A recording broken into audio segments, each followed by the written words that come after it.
player at Oklahoma State, a top assist man. And here's his starting lineup. On the front line, there is the All-America candidate Brian Cook with freshman James Augustine. 3 freshmen start, 2 of them in the backcourt. Dee Brown, the flashy, speedy guard. And on the other side, Darren Williams with Luther Head on the wing. Tom Izzo brought this campus a national championship in 2000. And his starting lineup also is very young. And on the court now as they're ready for the jump, Anderson and Gagne, the senior, Lorbeck, a freshman, and in the backcourt, Kelvin Torbert and Tim Bograkis, 2 sophomores. We're set to go at Michigan State. Officials Weimer, Higgins, and Hartzell with the whistles. State in the home white. It's a white out. They've asked fans to wear their white T-shirts, and apparently the message is loud and clear. Very much so. One of the more electric and enthusiastic buildings in all of college basketball. How close is this series? 47-46 Illinois. The Illini won here last year by 2 points to have the edge by 1 game. And last touched by whom? Illinois. So Michigan State will have the first opportunity. A point guard, a true point guard, has been the Achilles of this Michigan State team. It certainly has been. Allen Anderson gets the start at that position. The coaching staff loves his versatility and his ability to make plays that you can't teach. Torbert had it knocked away in the lane, and it'll be Illinois going the other way. One of the things to watch for is the excellent high-low game of Illinois. All of their big guys can pass and catch and do a nice job of stealing to get that over-the-top pass against the defense. There's that high loft of Cook underneath. Blocked. And Augustine can't hit the follow. Lorbeck clears it out for State, and the turnover to Illinois. This is something that Michigan State is going to have to watch for and defend against. Going over the top with 4 players at 6'10" or better, Illinois does an outstanding job of throwing over the defense. Augustine and Cook will exchange positions high-low. Augustine goes down deep, and Cook pops outside. And here's Brian Cook, who has the ability to hit the 3-pointer. Knocked away by Bograkis. What a tough defender he is. That's why he's in the starting lineup, to give Michigan State a little more defensive presence at the start of games. And Gagne drawing a crowd.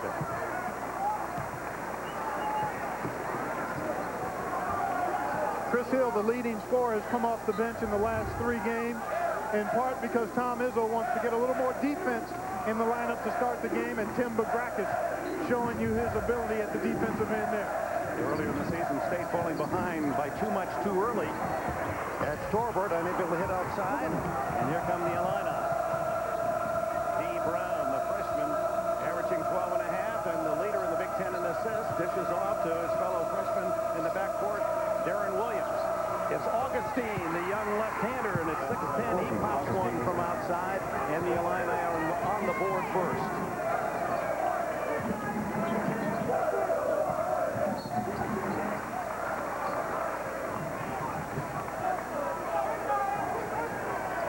And here comes Chris Hill. Didn't take Tom Izzo long. Less than 2 minutes to get his leading score in the game, averaging just under 15 a game. Sophomore from Indianapolis, an excellent outside touch.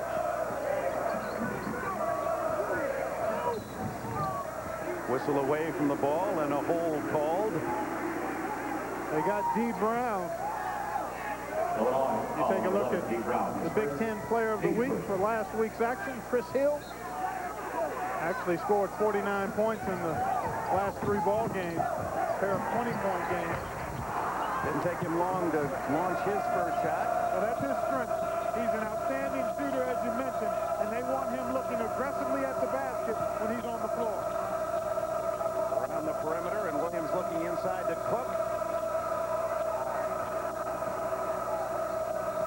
Cook over Lorbeck. It's Brown from 3-point range. Rebound Torbert.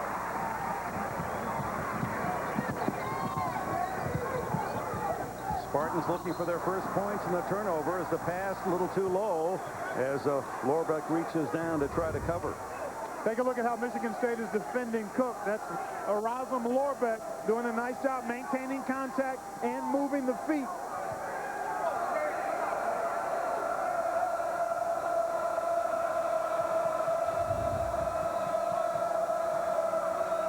So 3 turnovers already for Michigan State. And, of course, reflective of not having that true point guard. Illinois protects the ball better with their 2 men. In fact, they're 1-2 in the league. Assist to turnover ratio, Williams and Brown. And that's outstanding for a pair of first-year guards in a tough conference like the Big Ten. Luther Head hits the 3, and the Illini lead 5-0. Because Brian Cook will require and demand so much attention, it's imperative that Illinois make some perimeter shots to try to loosen up that defense that's going to sit inside and try to keep Brian Cook from getting off. No basket, a blocking foul against Anaganye of Michigan State negates a 3-pointer. But here you see Cook, Anaganye doing a nice job. Everybody kind of watching him. This is a tough shot, though, against pretty good defense there as Luther Head buries the 3. Torbert was there. You just have to give the offensive player credit. 1.34 assists to turnover ratio leads the Big Ten. And these 2 freshmen are much better than that. Williams 2.25 and Brown 2.81. Outstanding. 3 minutes played. Illinois leading Michigan State 5-0.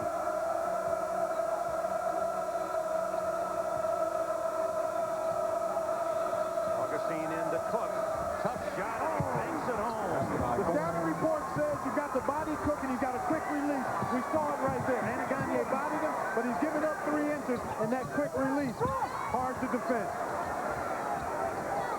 Lorbeck from way outside, and still no points for Michigan State. We played 3.5 minutes in the scramble for the loose ball and out of bounds to Michigan State. Take a look at Brian Cook. Good defense here. Anaganye forces him off the spot, but again, that quick release, like a staple gun. Boom, boom. And he's up into a shot.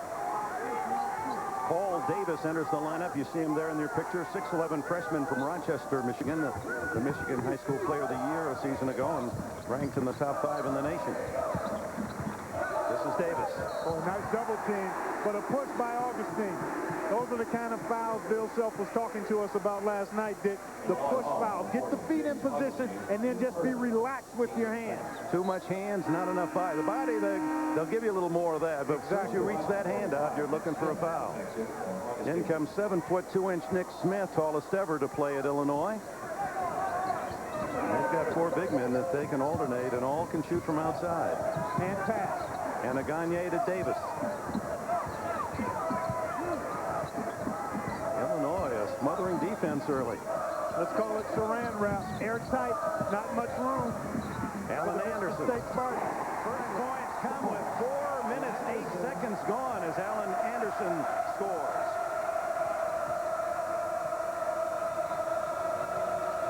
Cook from way outside, a 3-pointer from about 24 feet. 10-2, and Cook has 5.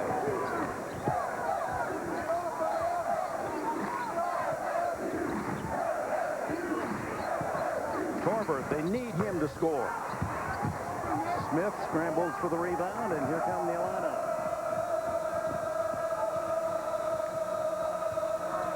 Entry to Cook, back out to Head. He'll fire the 3. And Illinois, red hot early, jumps out to an 11-point advantage with 4 minutes and 50 seconds gone, and Tom Izzo beginning to bark on that Spartan bench. Timeout. Illinois leading 13-2. Sorry. It's okay. Stop! Jim here is on his first date, and his family has some advice. With T-Mobile, families can talk all they want. So, Hello? Let her win. Hello? Tell her she smells nice. Hello? Does she come from money? Hello? Does she have a sister? Wrong number. Families talk free. Additional lines just $10. Only from T-Mobile. get more. Back at the Breslin Center where Illinois jumps out quickly, 13-2, with some good three-point shooting. 5 for 8 overall, but 3 of 4 from three-point range. Got to add up those points in a hurry. Here you take a look at Brian Cook, just having a terrific year.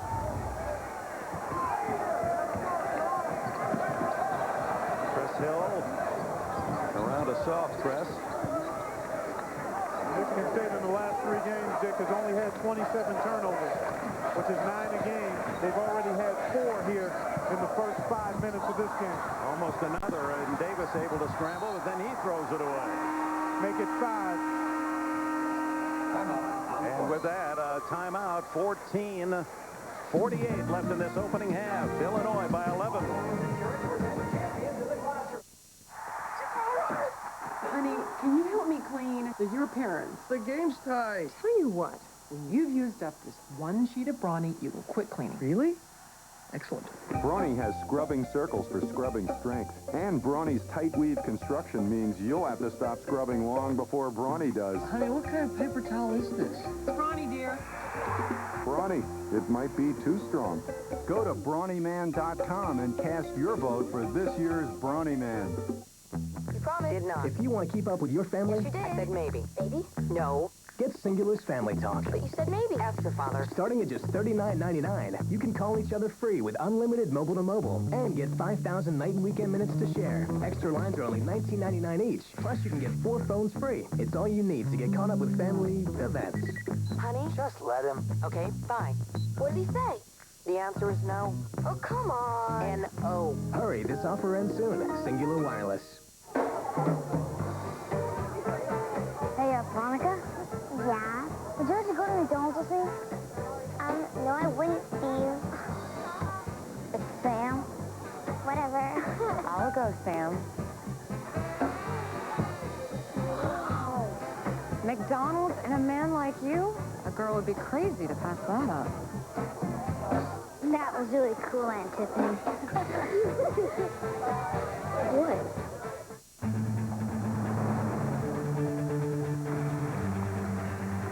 The stronger the foundation, the taller the building.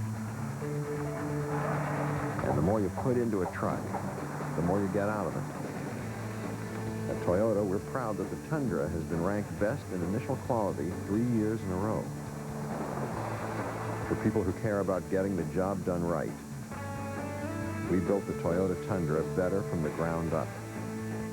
The drama in the desert. Sudden death playoffs and David Duval's unprecedented score of 59. That's what unfolds at the Bob Hope Chrysler Classic. Next on CBS. And welcome back to Michigan State. And a reminder for complete play-by-play info on top 25 games, including real-time scores and stats. You can click on to NCAA Hoops at CBSSportsLine.com or on America Online. Enter keyword CBS Sportsline. Oh, those turnovers.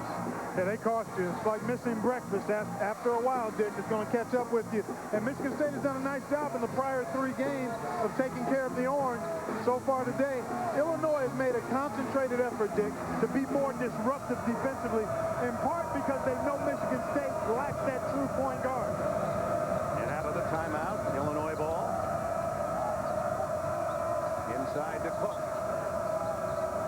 And Gagne trying to ward him off, and he flies through and dishes off. Williams, the lob is too long. Smith recovers for Michigan State. This is Chris Hill. Way off the mark for Hill. And Williams able to recover for Illinois. Long pass by head, intercepted by Gagne, and taken away by Brown.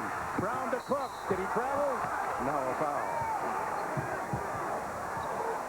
Helter-skelter. That favors Illinois because of the speed of D. Brown and the ability of the big guys to get up and down and finish at the end of transition opportunities. And that's the second foul on the big senior Al Gagne, the 6'8" senior from Detroit.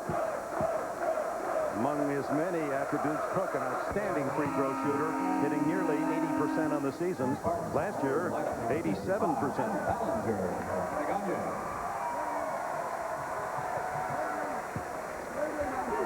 Cook's mother is here to cheer him on today. His dad was an outstanding player at Kansas. A couple years in the NBA with the Celtics. 15-2. But he said it was Mom who really taught me the game because she was a high school outstanding player herself. He's got plenty of game. All of it on display so far here. Davis left alone, and Williams forced a foul. And there's Mom wearing number 34, Joyce Cook. Said, if it weren't for me, she might have gone on to college and been a star herself. But I came along, and she said he's been inspiration for her as well, working out in the backyard on his game. Nice young man, quiet, mild-mannered. But Bill Self was quick to say he's not a soft player. He made us hear that message in a hurry. Well, that's the impression you get because he's a big guy for the last 3 years who played pretty much on the perimeter, and he also deferred to other stronger personalities on his team. This year, being the senior, having freshman point guard, he has really asserted himself and has been very aggressive in going inside and drawing fouls. It's Davis deflecting the ball out of bounds and then saving it. Good play by the freshman who hit 1 out of 2 free throws at the other end. Chance for State. Anderson can't hit. Ballinger blocked, but a goaltend against Big Nick Smith. Credit the basket to Adam Ballinger. Good aggressive play at both ends here by the Spartans. Active hands by Paul Davis, and then didn't give up on it, although it looked like it may have touched the line. But then Allen Anderson denied, but Ballinger keeps it alive, and Nick Smith with the goaltend. Good effort that time by the Spartans. Illinois leading by 10 with 13:20 left in the opening half, and Cook takes it inside, and a charge against Brian Cook. His first foul.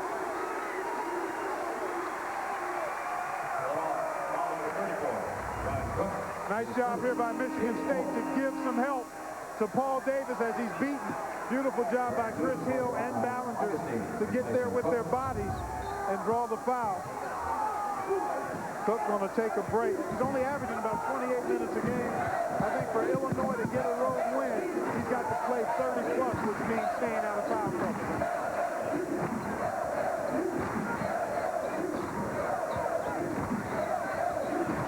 On the switch, Ballinger, who had the big shot to steal the win against Indiana earlier in the week. And they're waiting for him to come back to his form of a year ago.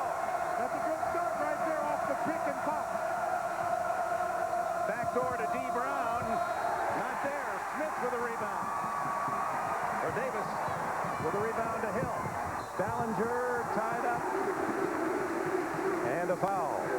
Let's go back to the Spartans' key win against Indiana. They're up by only 2. Time running out. And here's Adam Ballinger. This was a cold play out of a timeout, Dick.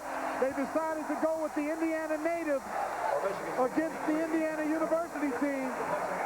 And that was a huge shot. Although he didn't play big minutes, the timing of that field goal helped seal the win. That last foul was on Illinois' James Augustine. The freshman has his second, so he's taken out. Spartans building a bit of momentum here at the 12:30 mark of the opening half. Hill has it batted away by D. Brown. We see for the Illini, their best outside shooter, Sean Harrington, the senior from Bartlett, Illinois, Oakland High School, number 24. Maurice Ager, plagued by injuries. They felt he might be the answer there at point guard, but just hasn't seen enough practice time, much less playing time. He fires. Recovered by Smith.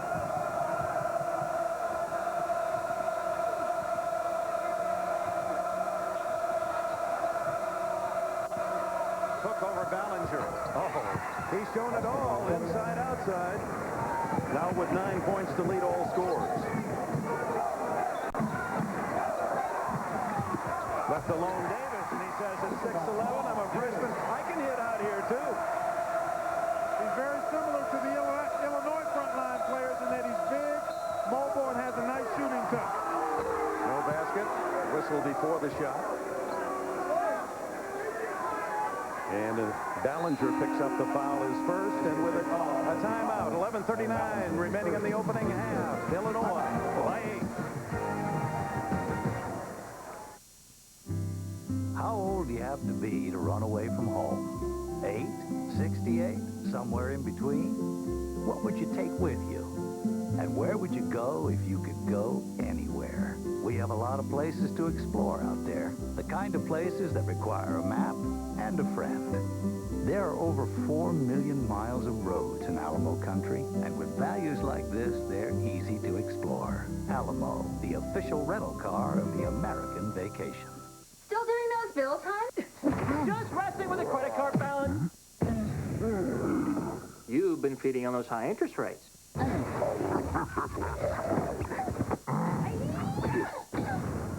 I just switched our balance over to a Capital One no-hassle card. We're going to save $500 a year. $500? Switch your high-interest balance to the Capital One no-hassle card for the nation's lowest long-term fixed rates. You could save up to $500 a year. What's in your wallet?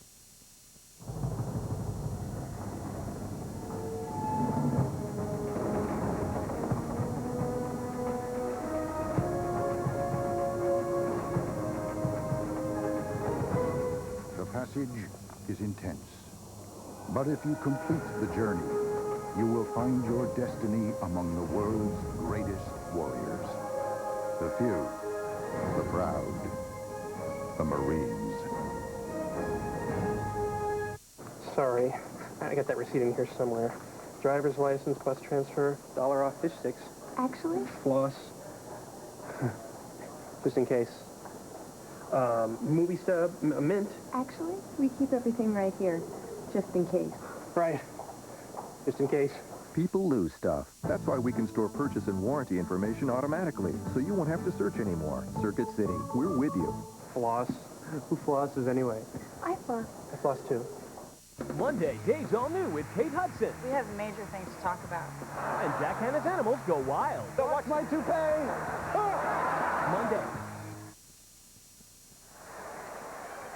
Back in East Lansing, and a reminder coming up next Saturday. Whoa, Crimson Tide rolling against the Florida Gators. Florida 14 wins in a row. It'll be a fine SEC battle, or UCLA Georgetown. For more, go to CBSSportsline.com or America Online keyword CBS Sportsline. Brian Cook, as expected, the standout here early with 9 points, 3 of 4 shooting for the veteran senior, one of the leading candidates for that senior class award after the season in Kansas City. Brown triggers the inbounds pass into Big Nick Smith and out to Cook. Williams, who does everything well. He's not sensational at any aspect, but the freshman Williams solid as a rock. Inside to Smith. Taken away. Davis making some good plays at the defensive end, Davis. Torbert. 0 for 3. Brown the other way for the Illini with Harrington. And the call is a block against Michigan State. Chris Hill picks up the foul. Boy, the Illini really fortunate there. I think G. Brown should have held onto that ball a little longer.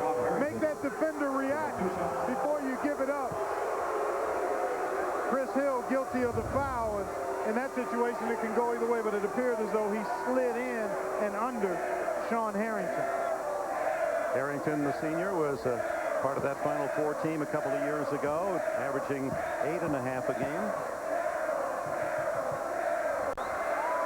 An excellent shooter, yet free throws. He's now 10 for 18 this year. For an update on the Space Shuttle tragedy, we go now to New York. Good day. Dan Rather, CBS News, with an update on the Shuttle Columbia tragedy.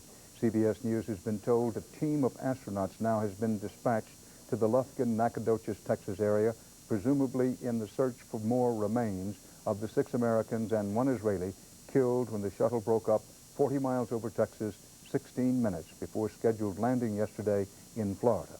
Some remains have been recovered. Debris, scattered roughly from Fort Worth, Texas to Lake Charles, Louisiana, is being mapped, collected, and brought to Barksdale Air Force Base in Louisiana. One focus of what went wrong has been the shuttle's left wing. These Caltech photos purport to show an abnormal heat burst and shuttle trail over California. This would be shortly before NASA began detecting trouble with sensors on the shuttle's left wing, 200,000 feet over Texas at 12,500 miles per hour. While the remaining shuttles are grounded, Russia launched a supply rocket today, as scheduled, to the 3 crew members still aboard the International Space Station. Dan Rather in New York. We'll have updates later on this CBS station, plus full coverage on the CBS Evening News and 60 Minutes. Now back to CBS Sports. And, of course, we'll be in touch with New York and Dan Rather throughout the course of our coverage today. Paul Davis, fouled by Sean Harrington, makes both his free throws, and he pulls Michigan State to within 7.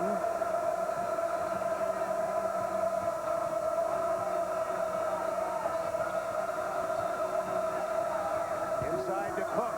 Ballinger, good defense, and Davis another rebound.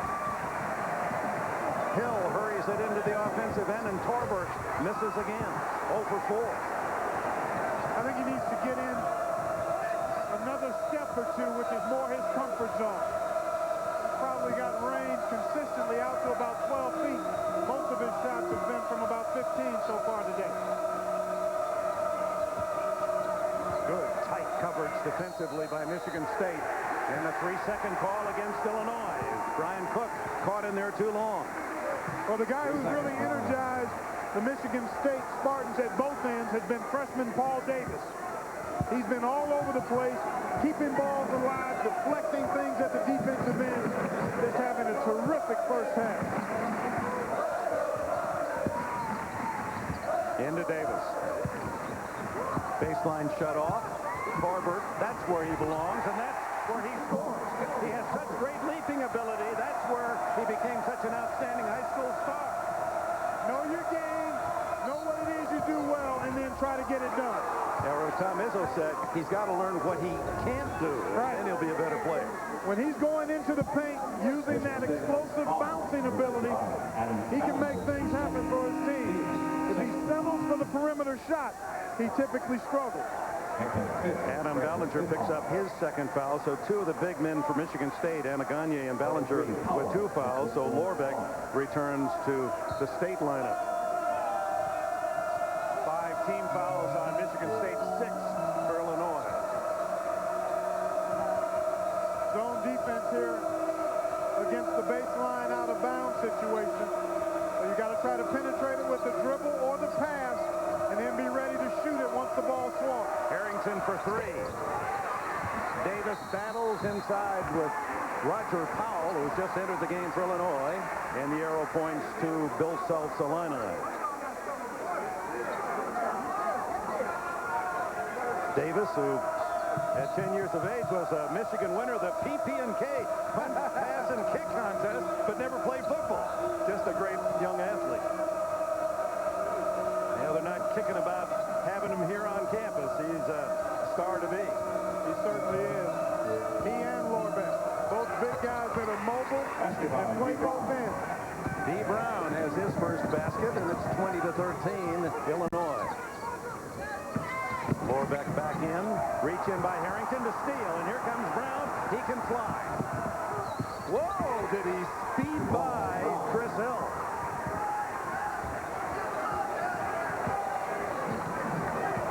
There was no doubt he was taking the Agate all the way.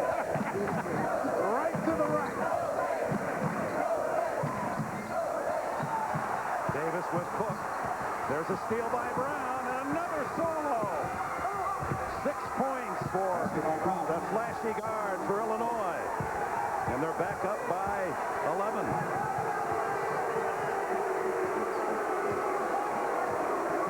Bill Self getting the kind of defense he wants from his Illini, creating havoc. We talked to him last night. He said, we've got a defensive rebound, and we must be more disruptive defensively. And so far, they have been. Chris Hill well off the mark, and Cook brings it out for Illinois. And here's Brown, who is a big-time impact player. Cook from outside misses, and Hill the other way for State.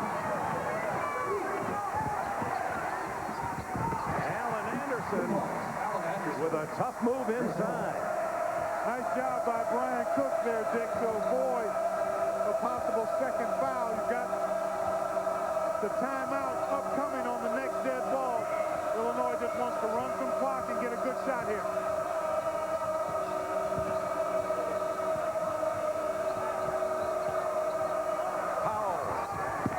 Air ball on his first shot of the game, and Michigan State the other way. Maurice Ager returns for Michigan State as you see D. Brown, quick hands lead to quick points. Midpoint of this Big Ten season, and Illinois leading by 9 here at Michigan State, out shooting the Spartans and hitting 3 out of 6 from outside. And one thing, perhaps, you correct me, Clark, you followed it from the opening tip. If you're going to win big time this year, you better have somebody young on your team that's pretty good. I tell you what, Dick, the landscape has changed because of the early exodus of outstanding players, so you don't see many programs have a good number of upperclassmen. Right. This year, a number of outstanding freshmen impacting good teams. You talk about Florida.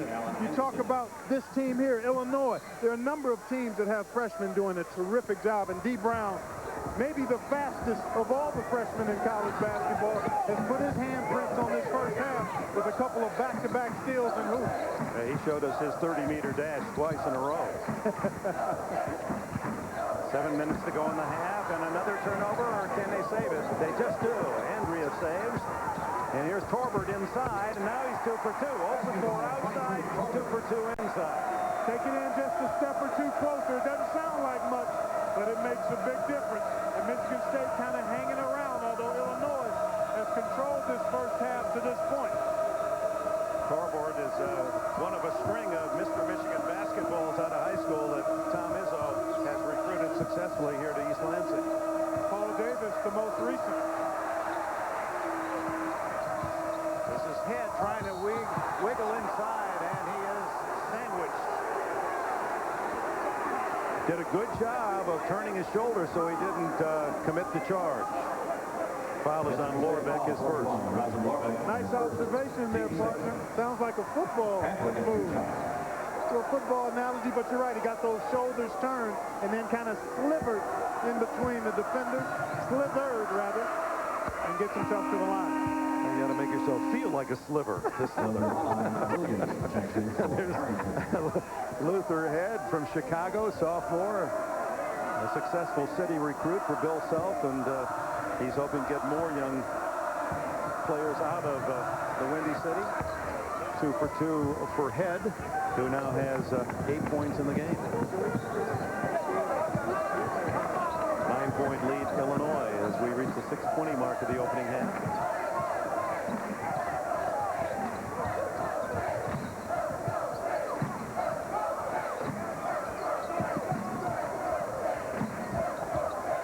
Not much happening on this offensive effort for Michigan State.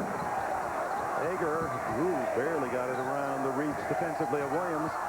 4 on the shot clock, and a whistle on the baseline.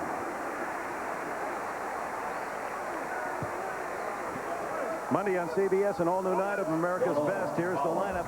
What a lineup it is, starting with King of Queens. Everybody Loves Raymond after Yes Dear.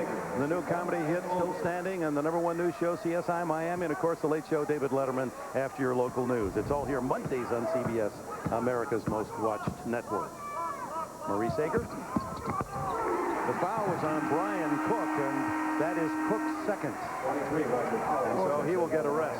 And that was also very late in the shot clock, Dick. There were under 5 seconds to go on the shot clock, and Illinois, to that point, had played outstanding defense, but Brian Cook just unable to cut off the baseline as Ager drove. Maurice from Detroit, a freshman, Crockett High School, gets 1 out of 2. Head rebounds.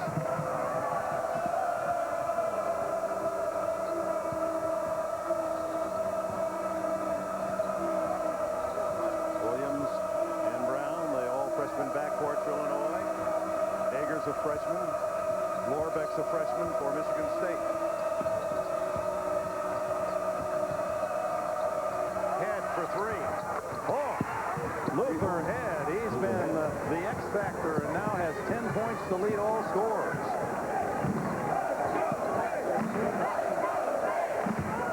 Head's top scoring effort this season is 15. He has 10 in less than 15 minutes this afternoon. Lorbeck, a good shooter for a big man, and he connects from the line. It was a two-pointer, and his first basket of the game.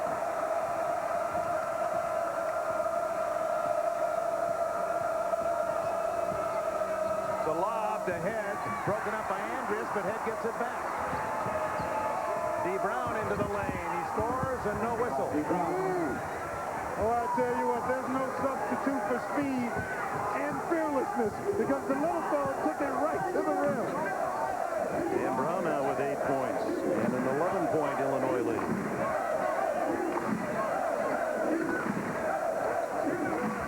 It's been the pattern throughout the season for Michigan State. Those who have followed the Spartans, they fall behind into double figures in the first half, and then they rally sometimes in the second half. Smith banged around, holds on to the rebound.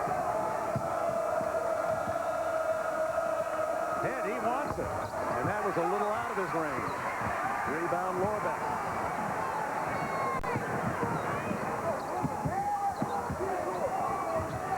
Four minutes left in this first half.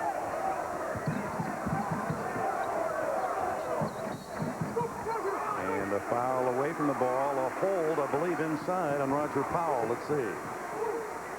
And it's Powell's first.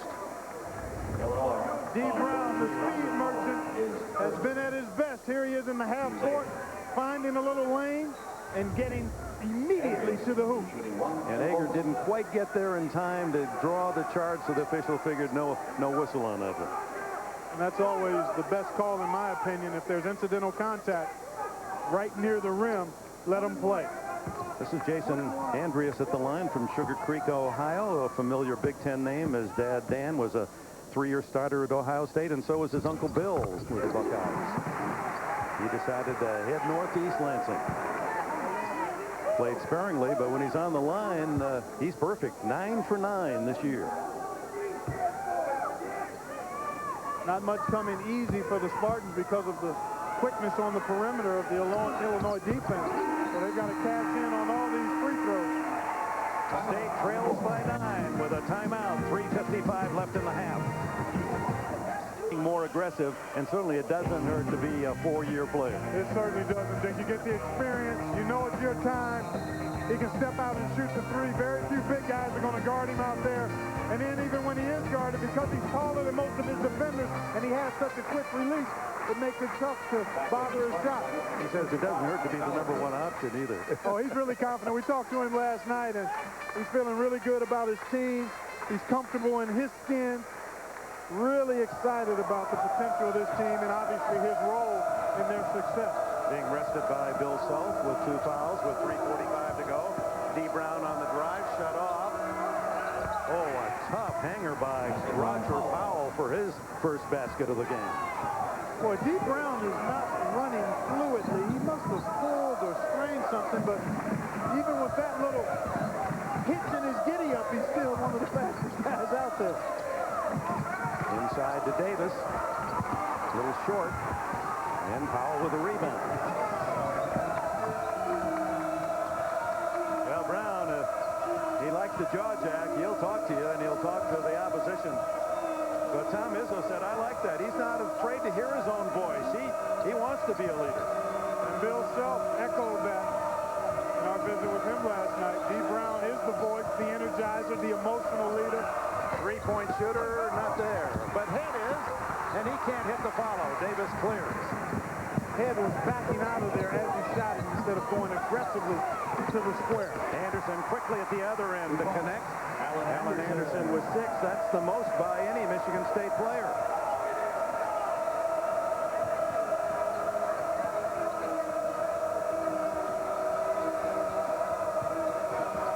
Kyle Wilson, 32 in for Illinois for the first time, and there's Powell off the bench to chip in a quick 5. This is the highest scoring team in the league and the best shooting team in the league are the Fighting Illini, and their speed on the defensive end really has bothered Michigan State from the very start of this game. Their ability to pressure and create havoc has totally disrupted Michigan State at the offensive end. And that speed personified by number 11, D. Brown, who gives Illinois its biggest lead, 14, with 2 minutes to go in the half. Chris Hill, a much-needed tray. His first points of the game, and he's averaging 15. And that has his own students jumping.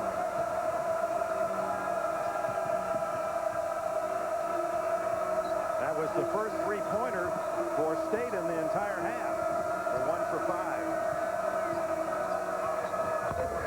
Darren Williams back with a jumper. 40-27 Illinois. First point for Williams, and a whistle. Williams raising his hand would be his first foul. Reminder coming up, singular at the half. Gus Johnson and Bill Raftery are in our New York studios. They'll get you caught up not only on the key scores from today, but those highlights from last night. That includes Bobby Knight's attempt at his 800th career win at Texas A&M. As his Texas Tech team highly respected in a short amount of time down in Texas. Yep, love it. Ballinger out for Michigan State, and Andreas in and without a timeout. It comes with 1 minute 21 seconds left in this first half, and Illinois leading by 3. Well, it was my pleasure, 24 years ago. Let's take a look at Applebee's hometown favorite, 1979 NCAA Midwest Regionals at Indianapolis. Judd Heathcote's Spartans facing the #1 seed Notre Dame and Digger Phelps. Greg Kelser led the Spartans, 34 big ones. And Irvin Magic Johnson, 19 points, 13 assists. Michigan State advanced to the Final Four, defeating Notre Dame in that game 80-68 en route to their clash with Indiana State for the national championship. And many feel that game, the Notre Dame-Michigan State game, was for the national championship. And one of the reasons, look at the Notre Dame starters. They had starters in the NBA. Many felt that was the best team ever at Notre Dame. Well, you take a look, Woolridge, Trabuca, Lambier, Hanslick, those guys all played in the league, as did Kelser and Irvin Johnson. A lot of pro basketball players on that floor in that particular matchup. Now, let's see who actually was behind the microphone. Oh, my! You mean the other guy, Al McGuire. If there was an oh, my in this world, Al McGuire was it. And I did love that red jacket. Oh, I know you did. You know, all the big guys didn't like to wear them because they looked like 250-pound tomatoes. Right. You know, you would never wear them. No, not that bright. I love the red. Not that bright. Brings back memories. Yeah, that's not a game go by that we talk about Al McGuire, and he's just part of our lives. Sure. Yep, he's in the fabric of our history and our journey. Those of us that have watched or followed or participated in college basketball. And one of the last games I did with him was right here at Michigan State with Billy Packer 2-3 years ago. 40-29 as State cuts into Illinois' lead as we approach the final minute of this first half. Well, Michigan State would like to get a little surge here to cut this under double digits. Illinois, on the other hand, without Brian Cook, would just like to make sure they get good shots the rest of the way. They'll try to burn as much clock as they can, down to 104, 103. 15 on the shot clock. Brown over Bokrakis, and rebound Davis, the freshman. And here comes Hill for Michigan State. Well, that would be a lift for Michigan State if they get it into single digits at the intermission. I agree with you. Oh, good post-up and flash by Davis. And a foul before the shot on Nick Smith, it would appear. Smith, the 7'2" sophomore from Del Rico, Florida, has his first foul. 2 and 8 when opponents have 30-plus points at halftime. Surprising at just 30, and of course Illinois already at 40. Illinois averages 76 points a game on the year, and they're a little above that pace right now. But they've scored some easy ones off their defense, Dick. That's how you ramp up and add up the points. You just can't get it off offensive execution. You need some easy ones, and they've gotten them from D. Brown on a couple of steals. Some offense-defense changes made by both coaches here in the final minute of the half. as Davis ready to shoot his second shot, looking for his 7th point of the game. Mom went to Michigan State, graduate here. In fact, she was in school in the Magic Johnson era. He said, I was destined to be a Spartan. Brian Westrick, a senior from Grand Ledge, Michigan, walk-on player, being used in the final minute by Tom Izzo. About a 2-second difference between the shot clock and game clock, so Illinois must shoot. D. Brown doing a little yo-yo work out at midcourt. Well, they'll look for him to try to break his guy down and then draw defenders or get a shot for himself. 10 seconds on the shot clock. 5. Brown. Rebound, Andreas. Has to hurry. Anderson does it count? Yes! Oh, my! It is ruled good. Bill Self isn't sure.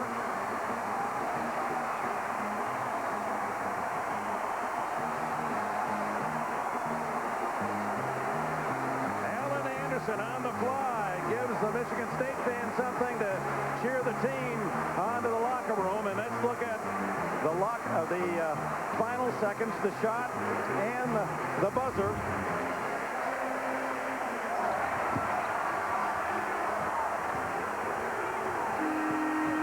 He still had that ball in his hand. The horn sounded, the clock was at 0, and he still had the ball in his hand. That was a missed one there by the official. So we'll slow it down now and try to stop it right at the point where the clock hits 00. And then you're going to hear the horn as well, and watch Alan Anderson as you hear the horn. And then the slow motion, well, really tough. It was right the there. slow motion more so, but I thought at regular speed, it appeared as though Anderson still had it in his hands as the clock got to 0 and the buzzer sounded.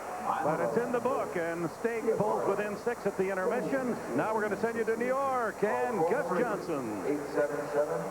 14 points with only 2:11 to go, but the Spartans carved into that and trail by only 6 as we go to the second half. What happened yesterday in the skies over Texas, was it an accident waiting to happen or a freak occurrence that is unlikely to happen again? That story will be reviewed tonight on 60 Minutes. And CBS sports coverage of NCAA men's basketball will continue from East Lansing, Michigan after this message and a word from your local station. Happened first, some unfinished business. The controversial shot, Clark Kellogg, at the end of the first half. First of all, it is not reviewable. If wrong, cannot be overturned. Only at the end of the game or an extra period can you review a shot like that one. Exactly. We're going to look and listen. We're going to see this from a couple of angles, but look and listen. And I clearly think the shot did not get off in time.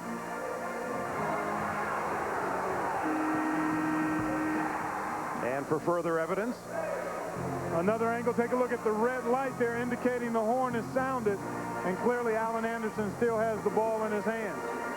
And here, looking at the clock, it's to 0, and the horn sounded simultaneously, and Alan Anderson got 3 points that his team didn't deserve. But as Dick mentioned, it's not something that's reviewable when it ends a half.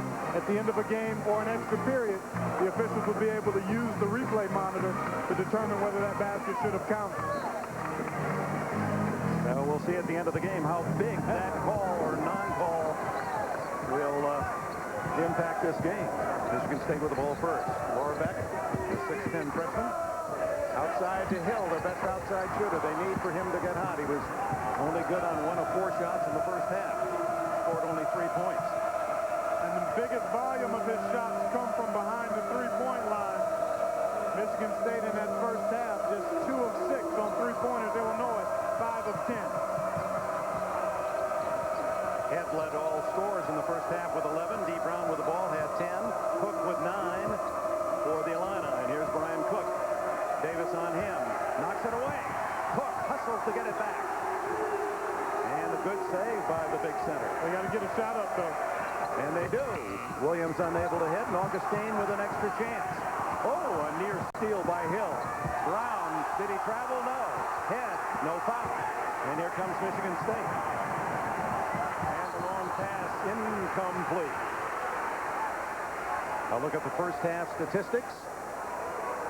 Tom Izzo certainly not happy with the turnovers, although his shooting percentage, Clark, moved up in the final 10 minutes of the half. Well, when they took care of the ball, they got good shots, Dick. Illinois was excellent knocking down shots, and they did it without their starting forward, James Augustine, being on the floor much. And he's a 62% shooter. And Gagne didn't play much for Michigan State, and he does not start the second half, and we've got a foul in the post with an elbow. It was Lorbeck apparently trying to defend against Brian Cook. No, it's the other way. It'll be Cook's third foul. You can't get in a wrestling match with your upper body in the low post. See, anytime you get your arms up above your chest, you're asking for a foul. That's the swim stroke move. You get open in the low post with your lower body, and that's the third foul on Cook at 18:38 to go in the game. I talked about how he needed to play 30-plus minutes. It might not happen, and that's trouble for Illinois. That's a big whistle for Bill Self-Delana. The lob pass, and 7-2, Nick Smith receives it on the intercept.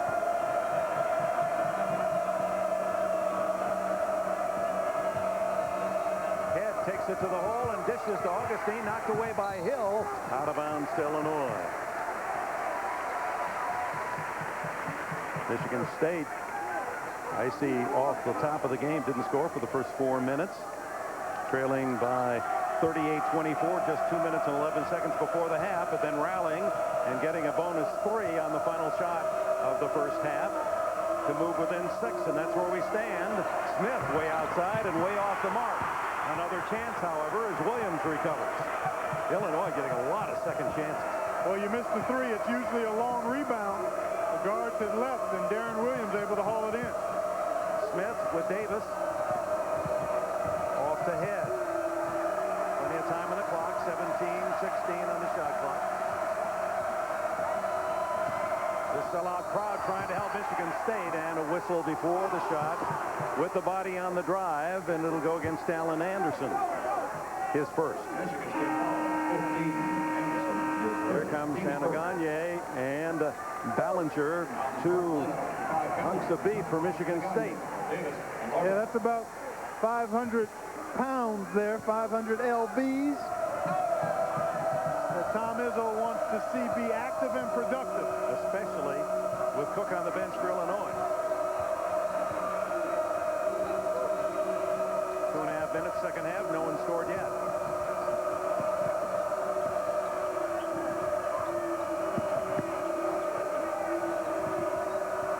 Williams. Head got away with a push-off. Here comes Anderson.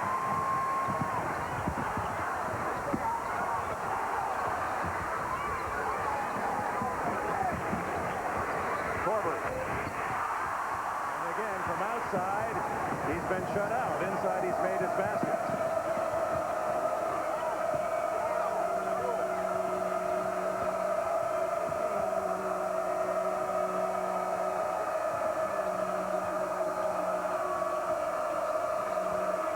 Boy, Gagne really bodying James Augustine, keeping him away from the low box.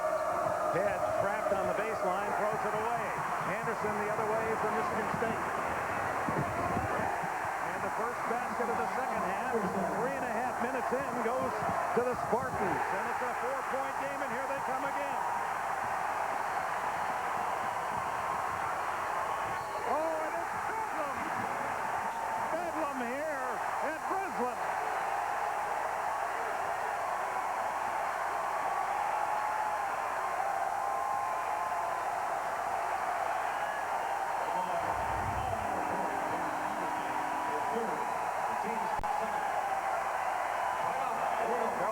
Kelvin Torbert, all 3 of his baskets from inside. Alan Anderson sparking both of these goals with his defense. And suddenly, from 14 up Illinois, it's a 2-point game.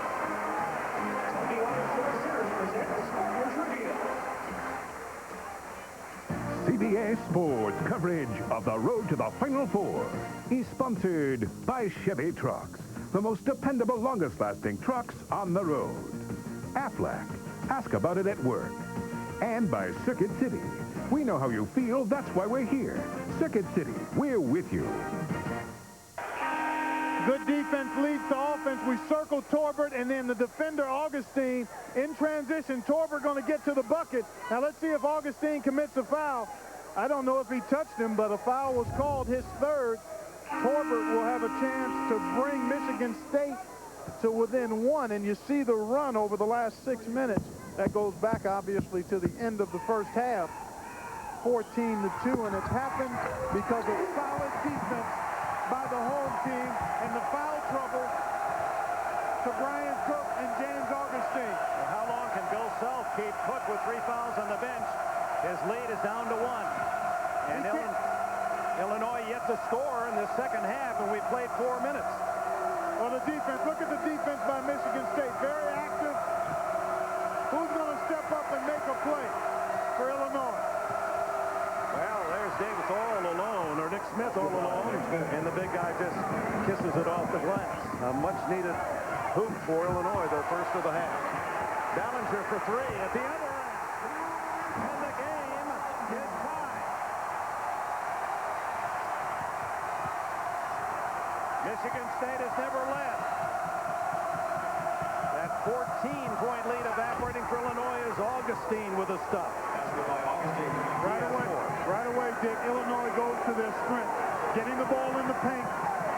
D. Brown doing a nice job finding people.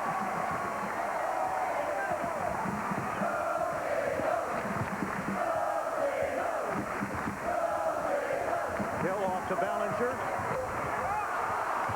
And Illinois doesn't box out, and Michigan State comes up with it. And a scrum that will find the arrow pointing to Illinois. Boy, James Augustine in real trouble there, Dick, of coming up with his 4th foul. I mean, you've got to go after the ball, but you also have to temper that enthusiasm with some savvy and understanding. But Augustine just selling out and really got a break because he came from behind there. Timeout. CBS Sports coverage of NCAA men's basketball continues after this message and a word from your local station. Back at Michigan State with a reminder tonight on CBS 60 Minutes. We'll examine the shuttle tragedy over Texas yesterday. That'll be followed by Becker. And then on the Hallmark Hall of Fame presentation, Brush with Fate, you'll see Glenn Close and Ellen Bernstein. It's all here tonight on CBS, America's most watched network. Brian Cook picking up his 3rd foul just a minute plus into the second half, still resting. Illinois with the ball and a 2-point lead. And I think they've got to continue to try to hold the fort as long as they can with Cook on the bench. A couple of minutes before the next dead ball timeout. With a play. Well, that's a forced pass by Smith. It wasn't available, and he was under pressure on the perimeter. Ager from outside. And Maurice Ager, the freshman, with a big 3-pointer. And for the first time, Michigan State cheers with the lead.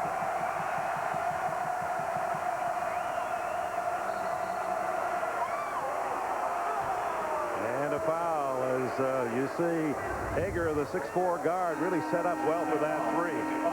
Well executed play here. Just a little downstream.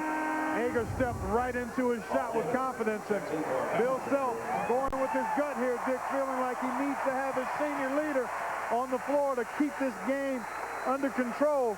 I think it's a bit risky this early. But again, you go with your gut as a coach in this kind of a situation. You've got a senior, you expect him to be able to play productively with fouls. Meanwhile, that last whistle was on Ballinger of Michigan State, his 3rd. So the freshman Paul Davis is in for the Spartans.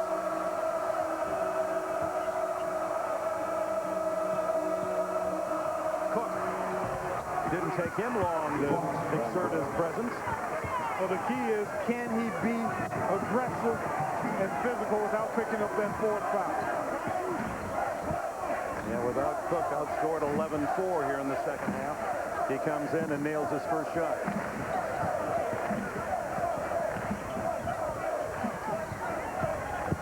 Ager feeling it a little bit, but can't free himself for a shot. There it is, a 2-pointer. Hits 2 in a row. Michigan State by 1.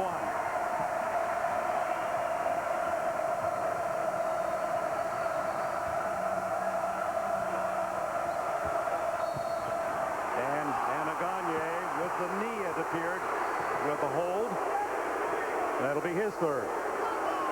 So Ballinger and Anagagne, the big men for State with 3, and Cook and Augustine, the big men for Illinois with 3. So he's got the hand extended, and then he gives him a little lower body root canal as well. So you can't get that arm out straight. You need to keep it braced a little bit, and then you've got to make sure you move the feet. Korvac replaces Anagagne. Well, I think if you're Illinois, Dick, you've got to continue to try to get it into Brian Cook inside to really put pressure on that Michigan State defense. There's a high pass to Cook, but too tall. And the turnover sends Michigan State the other way. 11th turnover for the Illini, who have protected it very well through the course of the Big Ten season.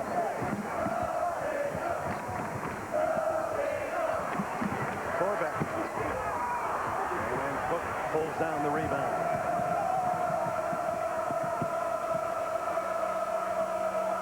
Boy, a much stronger and better job defensively this half by Michigan State. Harrington with a 3. And Illinois climbs back on top by a pair. And the turnover, and here's Cook. Harrington, 2 in a row? No. Korvac for State.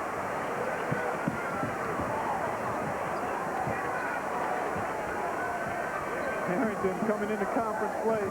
13 of his 14 made field goals, on the season, are threes. So you've got to tag him behind that line. And a nice play defensively by Nick Smith. He's using those long arms to get the ball to Illinois.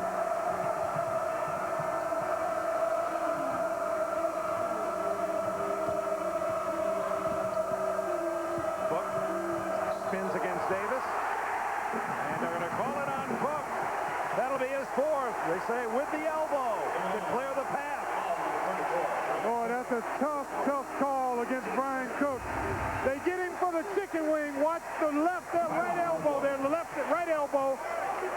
Boy, I tell you what. He had it up, but I don't think he cleared space there. He just turned, and in the natural motion, it looked like he hooked the defender, when in fact he didn't.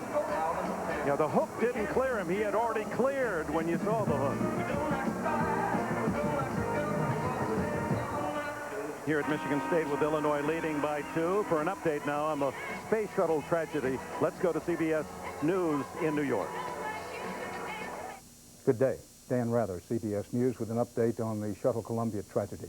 Sources tell CBS News that a team of NASA astronauts now has been sent to the Nacogdoches Toledo Bend, Texas area, apparently searching for more remains of the Columbia crew, 6 Americans and 1 Israeli.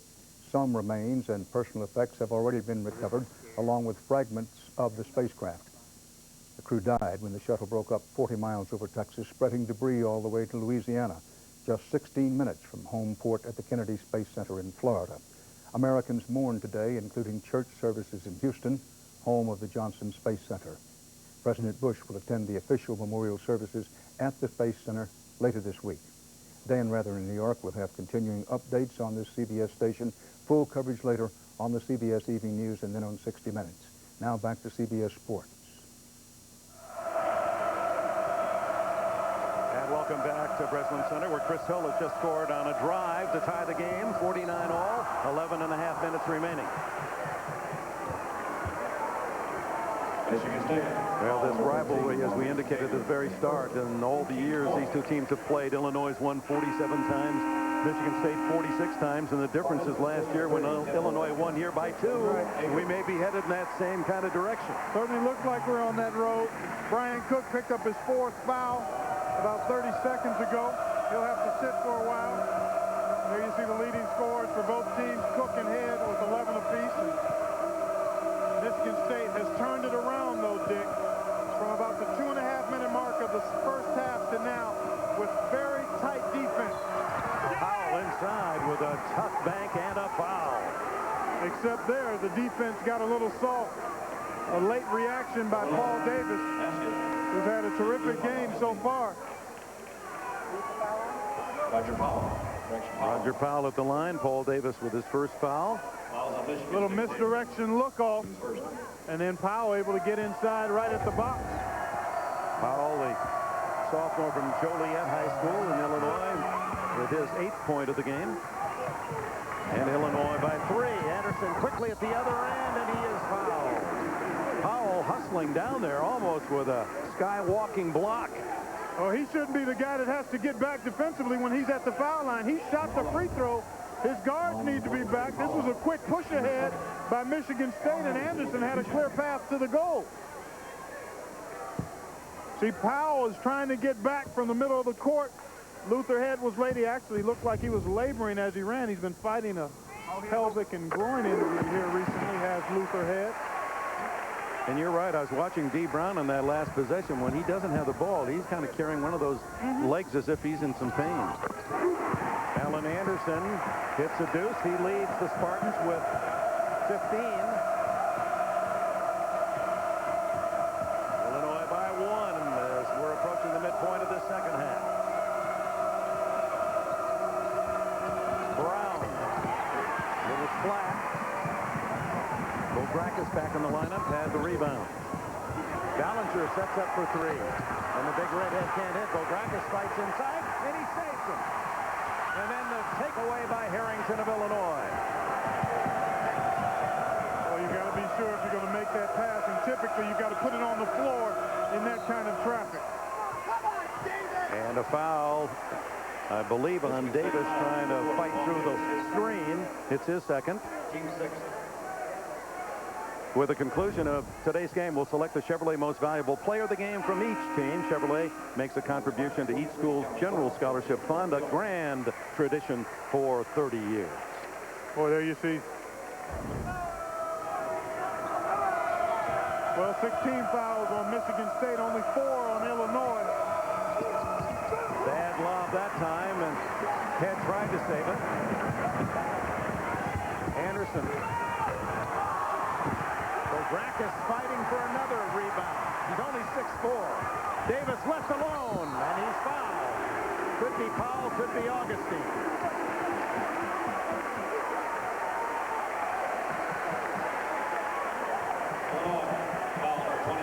That was Harrington who was on the backside. Rebounding is all about 1-2 timing and positioning. Bograkis showed you it all right there, keeping it alive, and then Davis, he took off from a little too far away, but still was able to draw the foul. Had he taken another step closer to the hole and gone with 2 hands, he might be looking at a 3-point play. Davis ties it up at 52 with his 8th point. He was Mr. Michigan basketball last year, following Jason Richardson, Marcus Taylor, and of course Kelvin Torbert, 4 straight Mr. Michigan basketballs here at Michigan State. And of course you go back to Mateen Cleaves, and he was the quarterback of the national championship team. State 15 for 17 at the free throw line. That's the difference in the game as they lead by 1.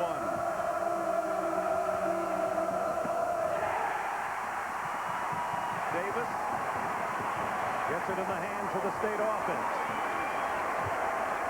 14th Illinois turnover.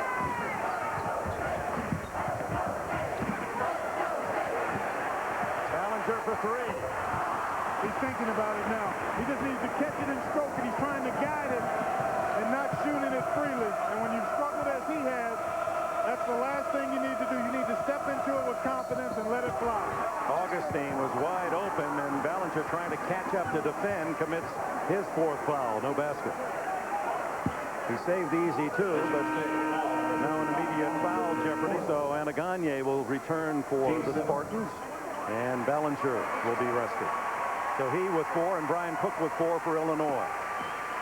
And they're really hoping that Ballinger can find his stroke. He averaged 11 points a game last year and typically knocked down all the open perimeter shots he got. Only averaging 6 a game this year, and his minutes have been way down as he struggled to score. Augustine earns a 2nd free throw as he ties the game at 53 with his 5th point. Bill Self said, I just didn't realize we had him in our camp and as a senior and didn't realize how good this kid could become. He has really blossomed as a freshman. Bill Self also said only confidence away from being a consistent star. And that just comes with production on a consistent basis. Davis against Augustine, the 2 freshmen in the post. Out to Torbert. Left alone, Nanagagne. His first basket of the game.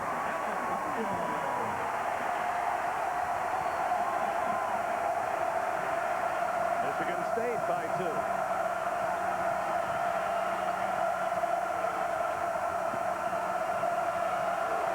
Head, who was red hot in the first half, well off the mark with that three-point attempt.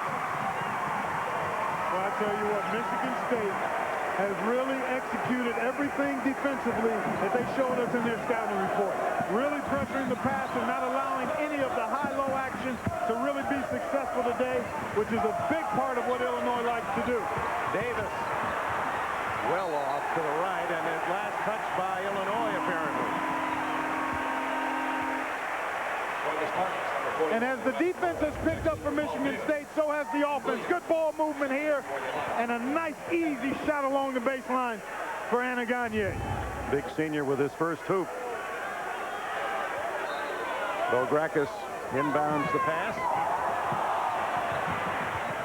Dick, Illinois had 40 at the half. We played 12 minutes, and they've had 13 points here in the second half. Torbert unable to connect from the baseline. Augustine to Brown. A senior, 3 freshmen, and a sophomore on the floor for Illinois. The senior being Sean Harrington. Brown has it stripped. Torbert into the lane. That's his game. And Michigan State, for the first time, leads by 4.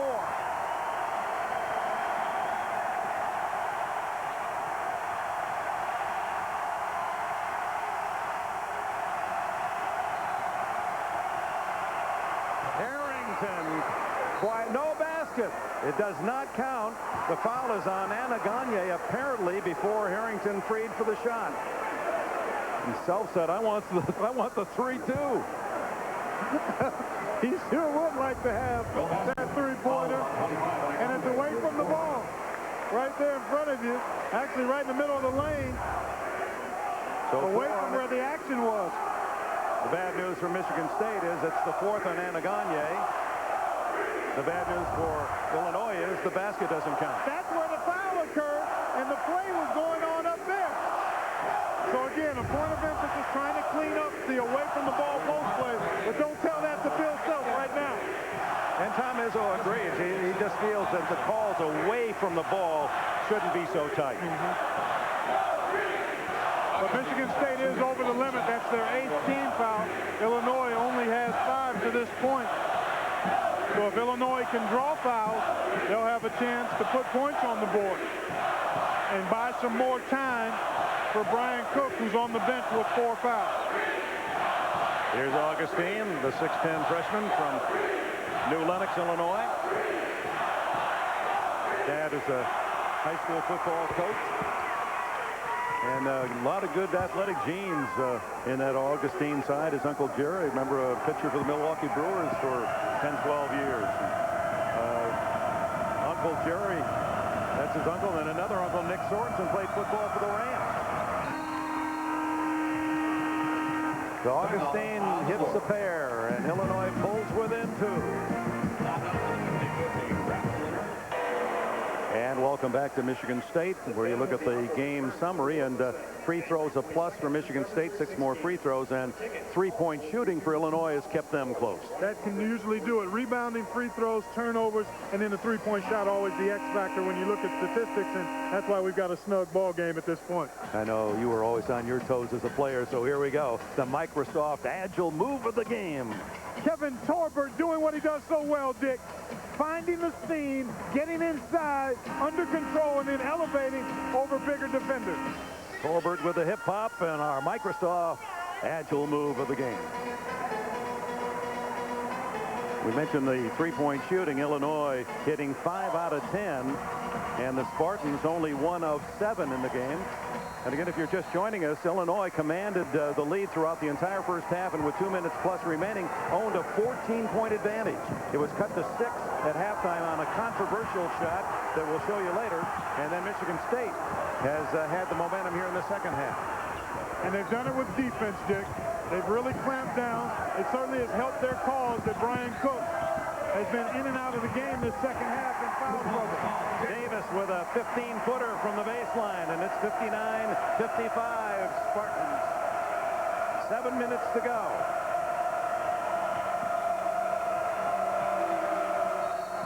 And Lorbeck knew it. He reached in and pushed at Nick Smith as his ball arrived. Second foul. Take a look at this basket that I don't think should have counted. And if you listen to the horn, you take a look at the clock. There it is, the red horn on the basket. The ball still in Alan Anderson's hands. It did count as a three-point basket. And here's further proof. Yep.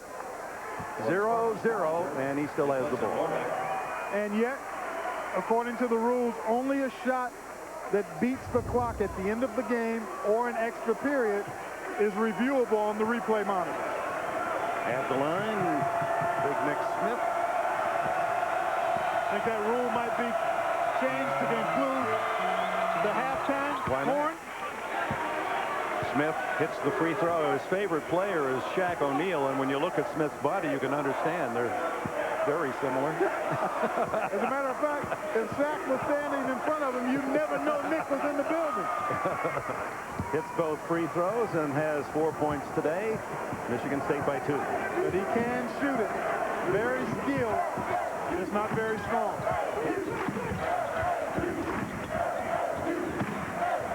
Ballinger back in playing with 4 and misses the 3. A lot of banging on the rebound and the throwaway by Smith. That's a case in point of lacking strength because he got nudged off balance and in a panic tried to get rid of the ball.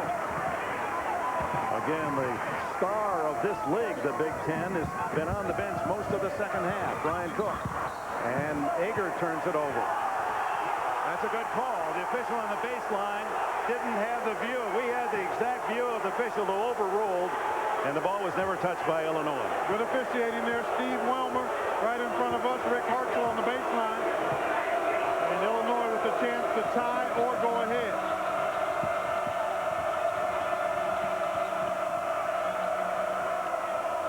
Harrington looking for the 3, not there. Williams, there it is for Harrington. Oh, that's beautiful. Was that excellent execution, Dick? That makes a coach got to try to smile on that. Oh, that was beautifully done. And the freshman penetrated, knew his shooter was behind him, and gave it to him in room service position, right in the shooting pocket. Ballinger takes it inside, and Davis, he can hit from there, as he's shown. Williams loses it out of bounds as Torborg made the defensive play for the Spartans. And here comes Alan Anderson, the leading scorer from Michigan State, back in the game. Well, let's take a look. Here's Harrington here. We're going to get penetration and then a kick out right back to this area as Sean Harrington steps out. Boom. Back to live action. Illinois on that three-pointer, leading by 1. 5.5 to play.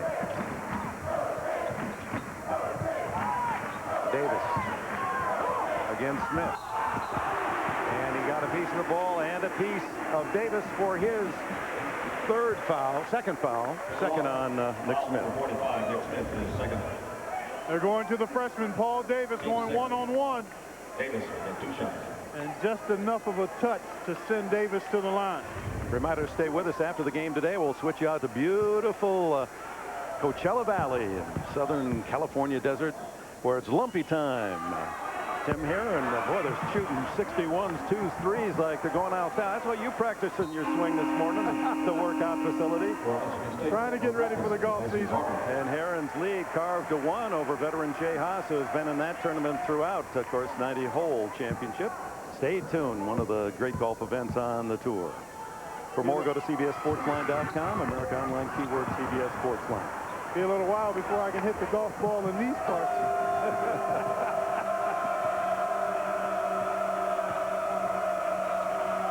Illinois 60, Michigan State 59, as expected.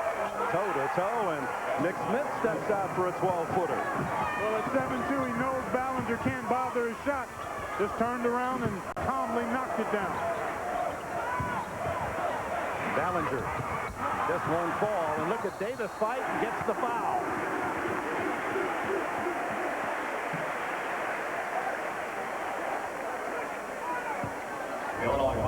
We talked about how the tall and lean one doesn't have much weight, but he does have a nice touch. And he showed it to you right there. Again, Ballinger unable to really bother the shot. And Nick Smith, who suffers from asthma, typically can only go about 20 minutes a game, but packs a lot of production into that 20 minutes of playing time. As we look at the work Paul Davis has been able to do by being aggressive and getting to the line. 8 for 11 now from the free throw line. The foul was on Harrington, his third. And here comes Brian Cook back in for Illinois. Cook has been out since, well, just about 12 minutes to go in the half when he picked up his 4th foul. We now have 4:51 remaining. Michigan State getting to the line more this year, but not quite shooting the percentage, although today they've been quite good from the stripe. So Paul Davis with 13 points. That matches his high for his freshman year. Illinois by 1. And they're hopping in the student section here at Michigan State. This is what Brian Cook likes to take over. Shot is short. He certainly took over in the win against Michigan, 26 of his 30 in the second half. And he did everything. 3-pointers, inside game, foul shot. Ballinger barrels in for the layup and the lead. And a foul. And it's on Brian Cook. No, it may be on Ballinger. It's not a very definitive call here. Tom Izzo is just irate. He's having to be restrained by assistant coach Brian Gregory. Well, from the end zone angle, you look at it, that's a good call, but the reason I don't like that is because he's too close to the goal. Absolutely. That's a no call. Yeah, but in this league, in this level of basketball, they call it if you have position. Ballinger is out of the game. That is his 5th personal foul, although play began before Ballinger could be substituted. Boy, and you like the aggressiveness of Ballinger there, Dick, because he had missed 3 or 4 consecutive perimeter shots. Said, I'm not making it from outside. Let me take it strong to the goal, recognizing that Cook has the 4 fouls, and then a tough call against him. Takes away the basket, plus takes Ballinger out of the game. Yeah, Ballinger just going to get right in there, and then Cook slides in. And again, I agree with you, Dick. When you're that deep, that close to the goal, at worst, it should be a no call. I'd like to see them incorporate the circle under the basket the NBA uses. And when you're in there, you can't get the charge call. Right, only on a rare exception, but 99% of the time, if you're there, then it's a no call. You know, certainly you won't get the charge. There's just no room for Ballinger to come down. He's laying the ball up, and there's a man, he's already releasing the ball as he makes contact. Yeah, that's point well taken, and I agree with you. But the way the rules are laid out now, that call can be made, and it's a tough call to take as a player or a coach. And, of course, at the same time, hearts in the throats of Illinois fans, they might have thought that Cook was out with 5. That's how close and how critical that whistle was. Harrington and Hill doing a good job defensively. Cook and Anaganye. Good defense by Al Anaganye. Brian Cook wanted to turn into the middle, but got a little afraid of maybe picking up an offensive foul and shot a fadeaway instead. 3:45 left. Spartans with the ball, trailing by 1. Oh, that's a good reach in defensively for Illinois. And then a bad pass, and Alan Anderson with a quick hand. Well, that was a good idea by Harrington. He just didn't put enough on it. And look at Tom Izzo go after Anaganye as he leaps up to offer some very strict coaching guidance. Time out, 3:26 to go.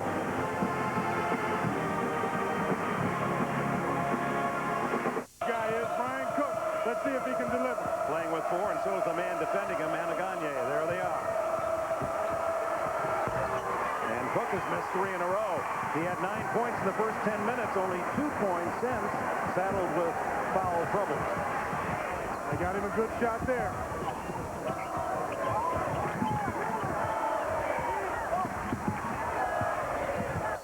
Corbett, and a foul.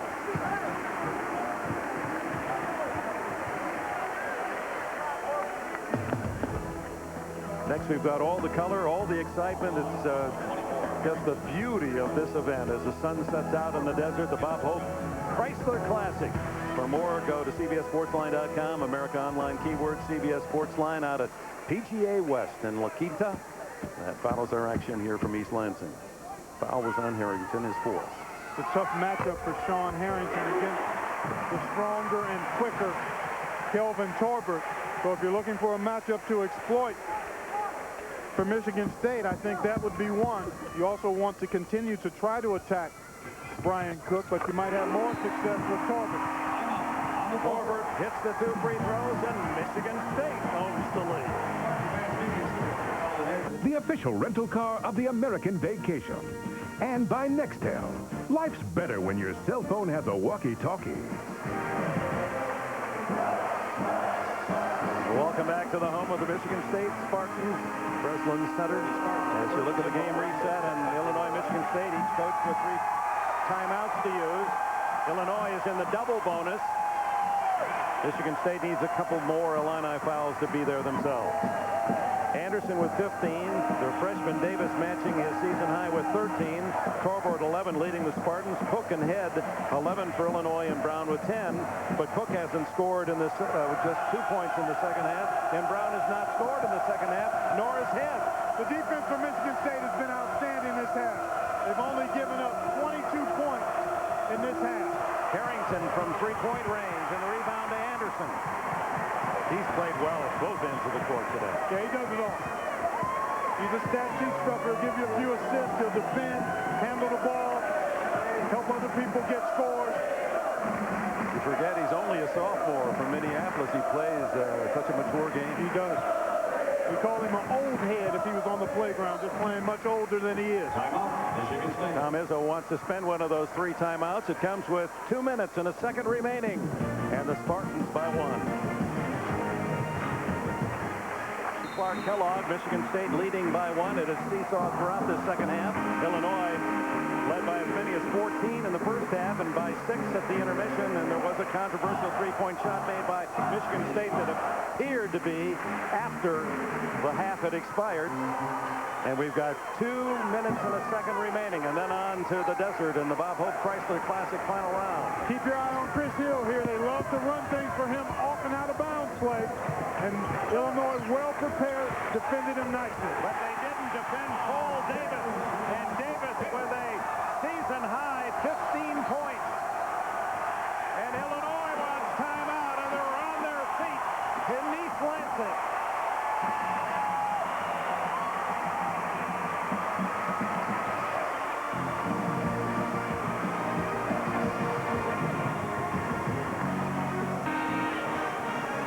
It's Michigan State by 3. We're going to circle Chris Hill. Look at the down screen. He's going to come out, but he's going to be guarded, and watch Paul Davis get to the open spot for the shot. Illinois scouted this, had it scouted well, but Nick Smith went with Chris Hill, and that left the big guy who can shoot the perimeter shot free for the open jumper. Well, you can see why he was the top player in the state of Michigan last year, and great things expected of Davis, and he's delivered today with 15. A 3-point Spartan lead. 1:35 to go. Got to find Cook. And a whistle, a wait. Timeout. And Bill Salt, who got the ear of the official, wants to use a timeout. And they are precious here, and he wants to make sure his Illini come up with a good shot.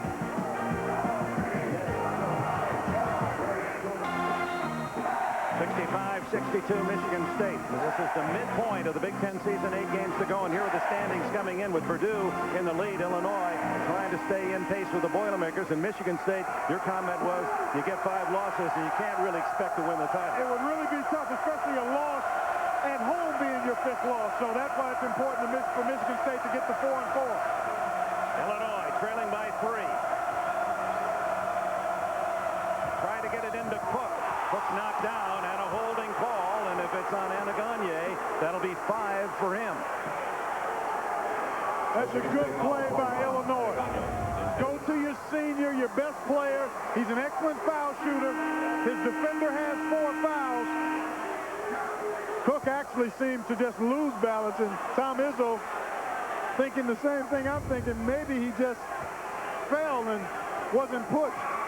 So Gagne, who scored only 2 points, but especially on the defensive end, he's so important for the Spartans. He's out, as is Adam Ballinger. And, of course, Illinois has been without their top player some 15 minutes of the game, Brian Cook, because he picked up an early third foul at the start of the second half and came back in for a minute or so and had his fourth. Well, it goes without saying, in this kind of a ball game, you always look at playmaking, getting the shot you want, getting it in the hands of your right player, your go-to player, and then you've got to be able to make some foul shots. And on the other hand, Illinois, that shot 5 for 10 from the three-point range in the first half, they're 1 for 9 in the second half. As the defense of Michigan State stepping up and stepping out.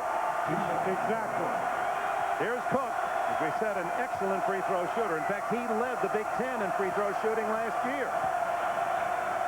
Made 32 in a row. That was snapped in January.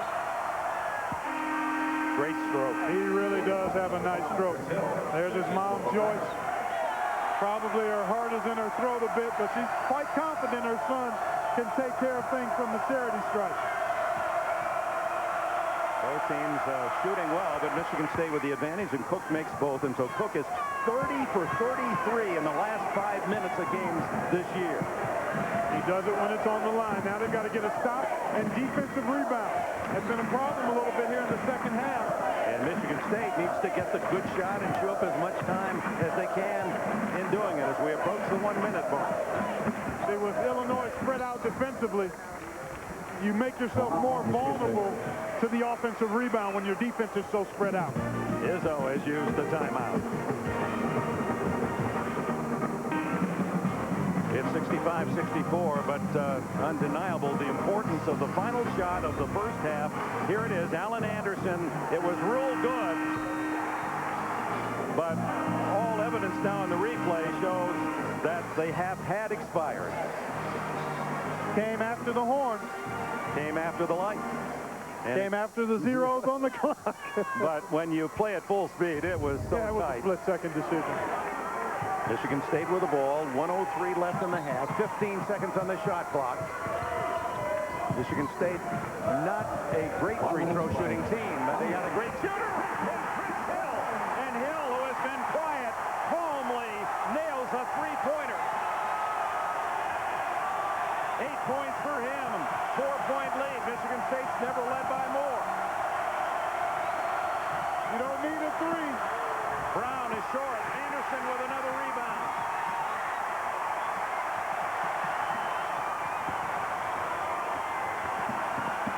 Got a foul. And they do. Williams fouls Anderson.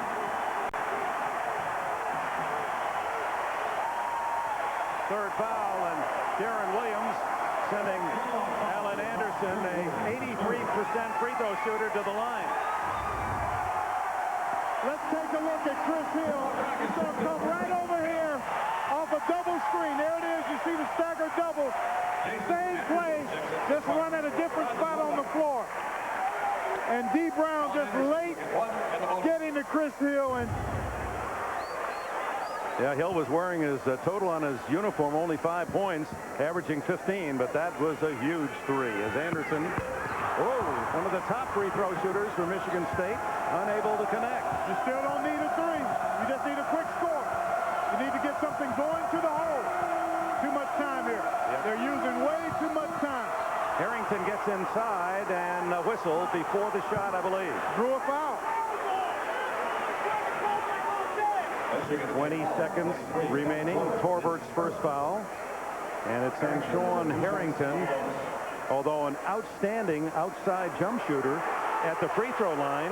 He's 10 for 18. Really struggled from there. 1 for 2 today.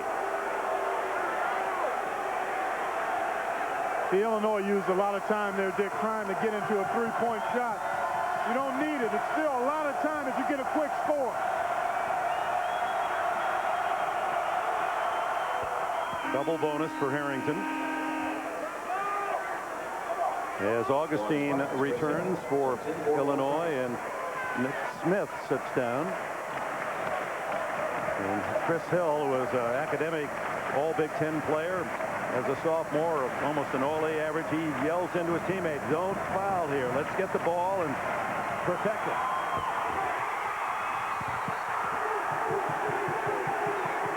Might have been a lane violation the way they reacted. Now they're going to call a foul on the rebound. And it's on James Augustine, his fourth.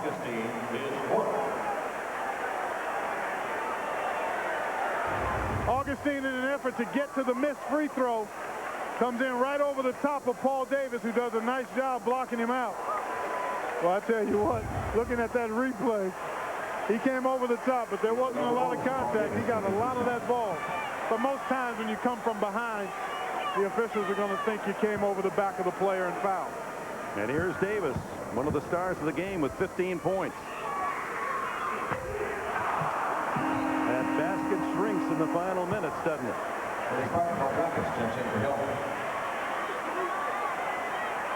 Again, the league is so tough, and the home court's such an advantage. As evidence, Michigan State's 9-1. Illinois is 10-0 at home.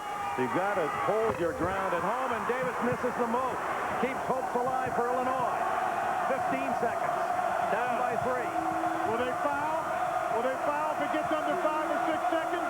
Cook for 3, and well short, and Anderson scoops up the rebound.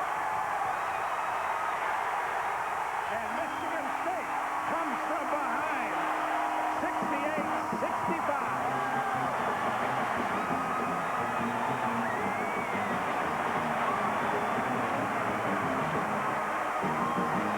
And I'm sure we're not the only ones who hope that the three-point shot at the end of the first half would not have mattered. It does. Otherwise, we'd be going to overtime. So State levels their record at 4-4. Illinois loses for the 3rd time this year in the Big Ten. And Chris Hill with a clutch shot in the final minutes, nailing the 3, the top scorer for the Spartans. Just gets a little staggered screen. And they run this play so often on the sideline out of bounds. And Chris Hill stepped into that shot beautifully. And that takes us to our Chevrolet Most Valuable Players of the Game. D. Brown from Illinois, the freshman guard, and freshman Paul Davis from Michigan State with his rookie high of 15.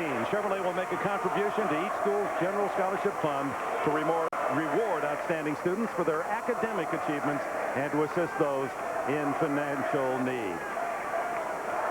Whoa, take a deep breath. Big Ten basketball. And another example of some great intense action here at Michigan State as the Spartans win 68-65. Coming up next, final round of the Bob Hope Chrysler Classic. Dick Enberg, Clark Kellogg, so long from East Lansing, Michigan.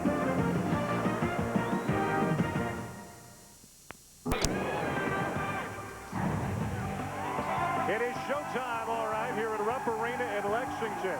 23,000 fans at least here to see #1 Florida, #7 Kentucky on Super Tuesday, presented by Dollar Rent-A-Car. The Gators and Cats also the only 2 unbeaten schools in conference play. Florida at 7-0, Kentucky at 6-0. What a matchup this should be tonight. It's all a part of Rivalry Week, presented by Novell. Of course, they have met many, many times, and Kentucky, as you might imagine, has dominated the series, especially here at Rupp Arena, 23-4 all time. Let's introduce you now, courtesy of Dick Vitale, to some of the key players in this matchup tonight. Matt Bonner. Inside-outside, one of the most prolific inside-outside performers in America. The outstanding freshman for the Gators, Matt Walsh. Tenacious, an unbelievable, relentless player who can put points on the board quickly. Now Kentucky, Keith Bogans. One of the top 10 scorers in all time at Kentucky. That tells you enough. And guard Gerald Fish. Mr. Versatility, a combination guard. He can score, and he can also dish the rock. Plenty of stars to go around. The Star Watch takes us inside. David Lee and Marquise Estel. Maybe, Dick, the key matchup tonight? It'll be a big-time matchup. They're going to bring the ball inside to Estel, trying to get Lee into foul trouble. Florida will double-team inside. We got a championship environment. This place has been electric. It's been enthusiastic for the last hour and a half. Eric Daniels strong to the hoop, and the Cats take the lead. Daniels getting his eligibility was a big plus. It happened in a North Carolina game. Both of these teams Amazingly unselfish, always the extra pass.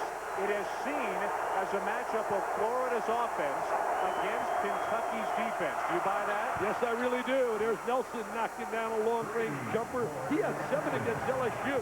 He's been really in a struggle all year, had the stress fracture in his foot. Nelson's so valuable. They have so many weapons from the perimeter. It's Dick Vitale and Andy Katz. Dan Shulman here in Lexington. 3 too early Florida. Daniels blocked and stripped by David Lee, and here come the Gators. What they do really well, Kentucky, is pass the ball on the interior exceptionally well. Always looking for the open man. Justin Hamilton at the point for Florida. Very unselfish. Does not look for his own offense very much. Here's the all-SEC performer, Matt Bonner. Walsh swings it to Lee, and the lefty is long on the 10-footer. Great ball movement by Florida, but they come up empty in a shot. Nobody gets back. Chuck Hayes with the reverse. Lack of defensive transition by Florida. Billy Donovan told me today before the game, that's a key here. We must get back defensively. He said every time somebody takes a shot, he wants his guards back to prevent layups. Nelson with a scoop, and he's gone all 5 for Florida. Hey, am I going to see a performance like I witnessed here in 1998 with Brent Musburger? Jason Williams came in here with Florida and put on an electrifying show, and that was the team that beat the ultimate national champs, Tubby Smith's first year. Nelson averaging only 7.5, but is coming on of late after missing the beginning of the season with a stress fracture. Gerald Finch knocks down a 3. What a start here tonight. I tell you, Finch has been such a valuable performer. He has matured. Last year, he was part of team turmoil. He was really a problem on the club that has grown up. He said, one of the reasons I don't want to hear my name mentioned on SportsCenter in a negative way.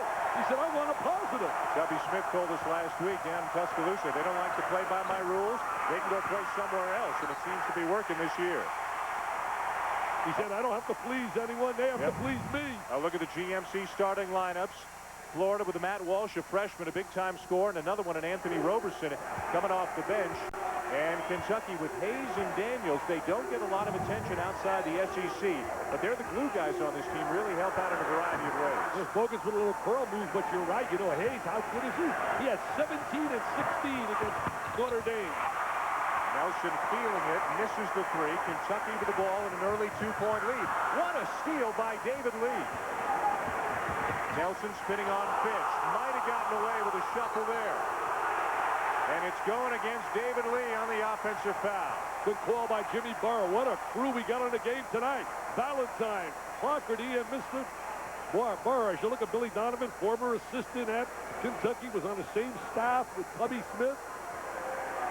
Tubby told me the one thing he remembers most about Billy Donovan, great work ethic. Well, they coached together for a couple of years under Rick Pitino here in Lexington as we've got a foul away from the ball. Learned so much under Rick Pitino. One of the great strengths of Pitino is preparation, scouting, some of the facets that make him a great coach is his ability to prepare at practice, and that's rubbed off. I think Tubby and Billy Donovan's greatest asset is their preparation at practice, the repetition, over and over and over again, drilling in certain areas of the game. Their intensity and their passion as good as any coach in America. Bogans with a 3. What an improvement he's made in his shot this year. Well, he's had a big-time year, averaging 16 points a game, flirted with the NBA, would have been a disastrous move on his part. Now steal by Bogans, 2-on-2. Trying to force his way over Lee. Daniels with a follow. They got so many people that can hurt you. There's Daniels with the offensive rebound. Hamilton quickly down to the other end, knocks down a tough jumper. We have said so many times how unselfish Justin Hamilton is, and he's a defensive stopper. He's one of the real warriors in the game. Matched up with Bogans. A call away from the ball goes against Kentucky. I can't get over the pace of this game and the environment. It is so electric here. It's NCAA tournament style. 2 unbeaten teams in a premier conference, maybe in America. You can make a case also for the Big 12. Amazingly enough, this is the first time that a #1 team has come to Lexington to play the Cats since Indiana did it in 1979. And Indiana left with a big L. That's right. Kentucky was #5 at that time. Hard to believe no other #1s have played in this building. As the folks here in Lexington say, that's because Kentucky's always #1. Plus, they play in a conference and play against people that beat each other. Bonner the rebound on the Fitch miss. By the way, a minute or so ago, it was not a foul on David Lee, just a turnover, so he has not picked up any fouls. 12-7, Kentucky. Walsh, wide open three, and he knew it. I'll tell you one thing, he's not afraid to take the big shot. We saw his debut on the collegiate level in the NIT, scored 26.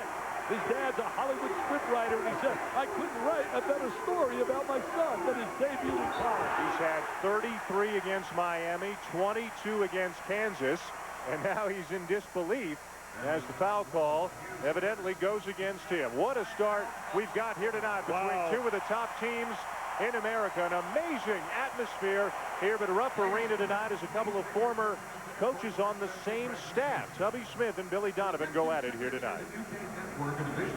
I think Kentucky's got some maturity. They've got some players that have been in this league. Not riding the shirt tails of what Kentucky used to be. They're trying to make a name for themselves. Presentation of NCAA basketball is presented by Dollar Rent-A-Car. When it's your money, log on to dollar.com for our lowest rates.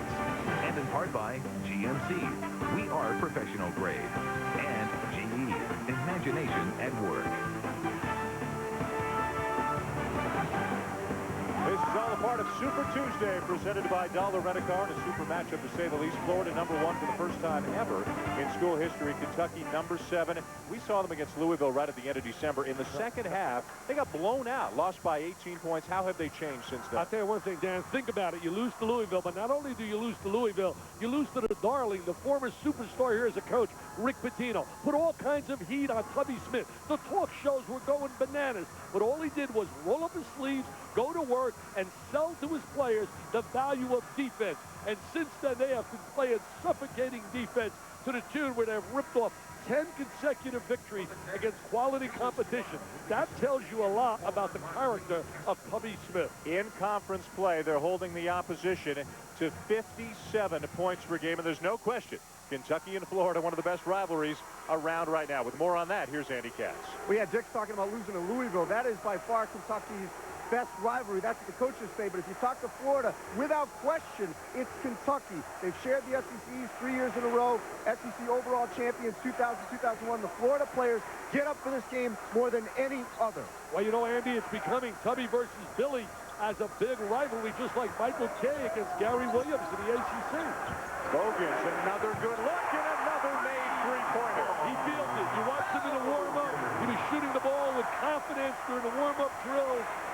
Keith Bogans has matured as a player. Shot selection, so important to his game now. Justin Hamilton, he's looking for his shot quite a bit here early tonight. Jules Kamara into the game now off the bench for Kentucky. Gerald Fitch with a quick three. Offensive rebound, Bogans, but he throws it away, and Nelson is behind the defense. Missed it. He was anticipating Kamara, who's a shot blocker, trailing the play, and that really bothered Nelson. Chuck Hayes is called for the foul. You're going to take a look right here. Bogans squaring his body, steps right in the gap of the defense, and he drains it. Good shot selection. Poor job by Fitch, and the shot he took was too quick. Nobody's quite sure who's going to the line right now. It's been called a shooting foul on Hayes on that follow attempt after the missed layup.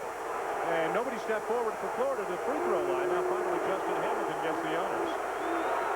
Justin, one of those kids that we talked about is so unselfish, and if you want to win, you have to have Hamilton's on your club.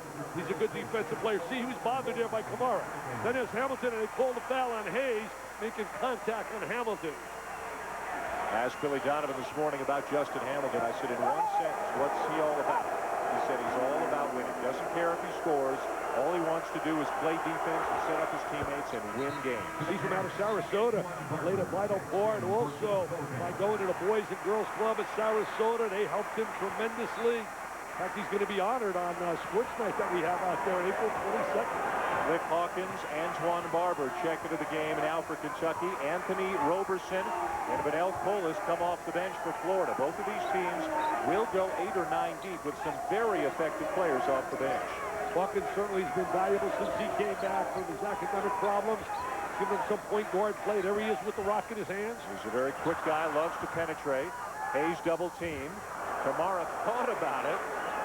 Very tough to scout a team like you look at Kentucky because they have so many different guys that can hurt you. Every night it seems someone else steps up. And Florida can say the same thing. They've had 6 different players lead them in scoring in a game, and 6 different players score at least 20 points in a game this year. Well, one of the best performances I ever witnessed on the tube was Anthony Roberson, the kid with the rock in his hand.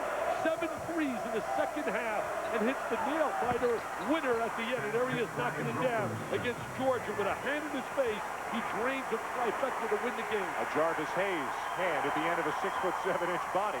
And I know the first time you and I saw Roberson against Louisiana Tech, you were impressed with him right away. Oh, you have to be impressed. You watch 5 minutes of the kid up and down, and you can see why he was so heavily recruited by Duke and also by Michigan State. I think they got a lucky break in that Marcus Taylor was still part of the Michigan State program, or I think there's a possibility he might have headed to Spartan country. Interesting. Well, he's a big part of this Florida success right now. With more on the Gators, let's go back to Andy Katz. What all the coaches have been so impressed with is the unselfish play, not just by the freshmen, but also by the seniors. They've accepted sometimes a complimentary role, and that's been the difference in the streaks of the Gators. Yeah, sometimes Bonner doesn't score a lot. Sometimes Hamilton doesn't score a lot. There's Bonner from the elbow. No. Follows his own miss.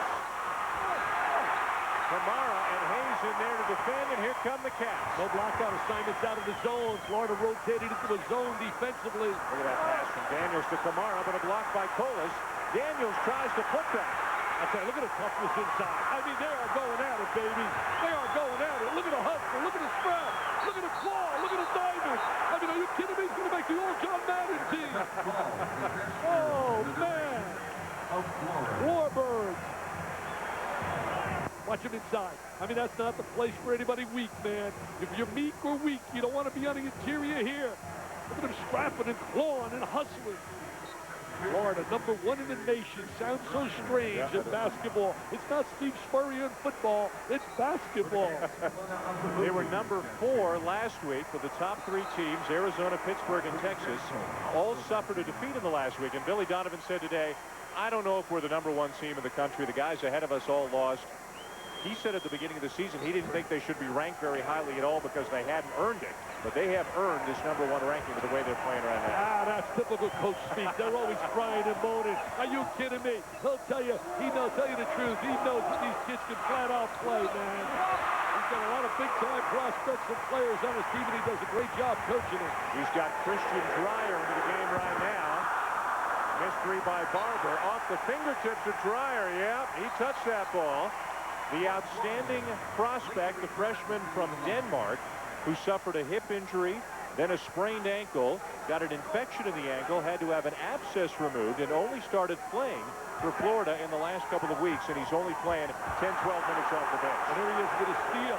He was labeled by many to be a top 20 selection in the NBA draft, had he come out early last year. Roberson misses the 3. Colas runs it down with more on Dreyer. Back to Andy Katz. And the amazing thing, guys, is that actually all these NBA scouts are here still to watch him, still at this point in the season. But the Florida coaches told me earlier they can't get over how much he's bought into that team concept. That's the difference. Lee turns it over. 2-on-1 Kentucky, and Hawkins pulls it out. Esther, he's got a strength advantage on Lee. That's where they got to go, inside. Bring the ball into the interior. We watched him perform brilliantly in the second half against North Carolina. He's a kid that can score. Against Louisville, he only took 2 shots, and that is an absolute no-no. He's got to get touches.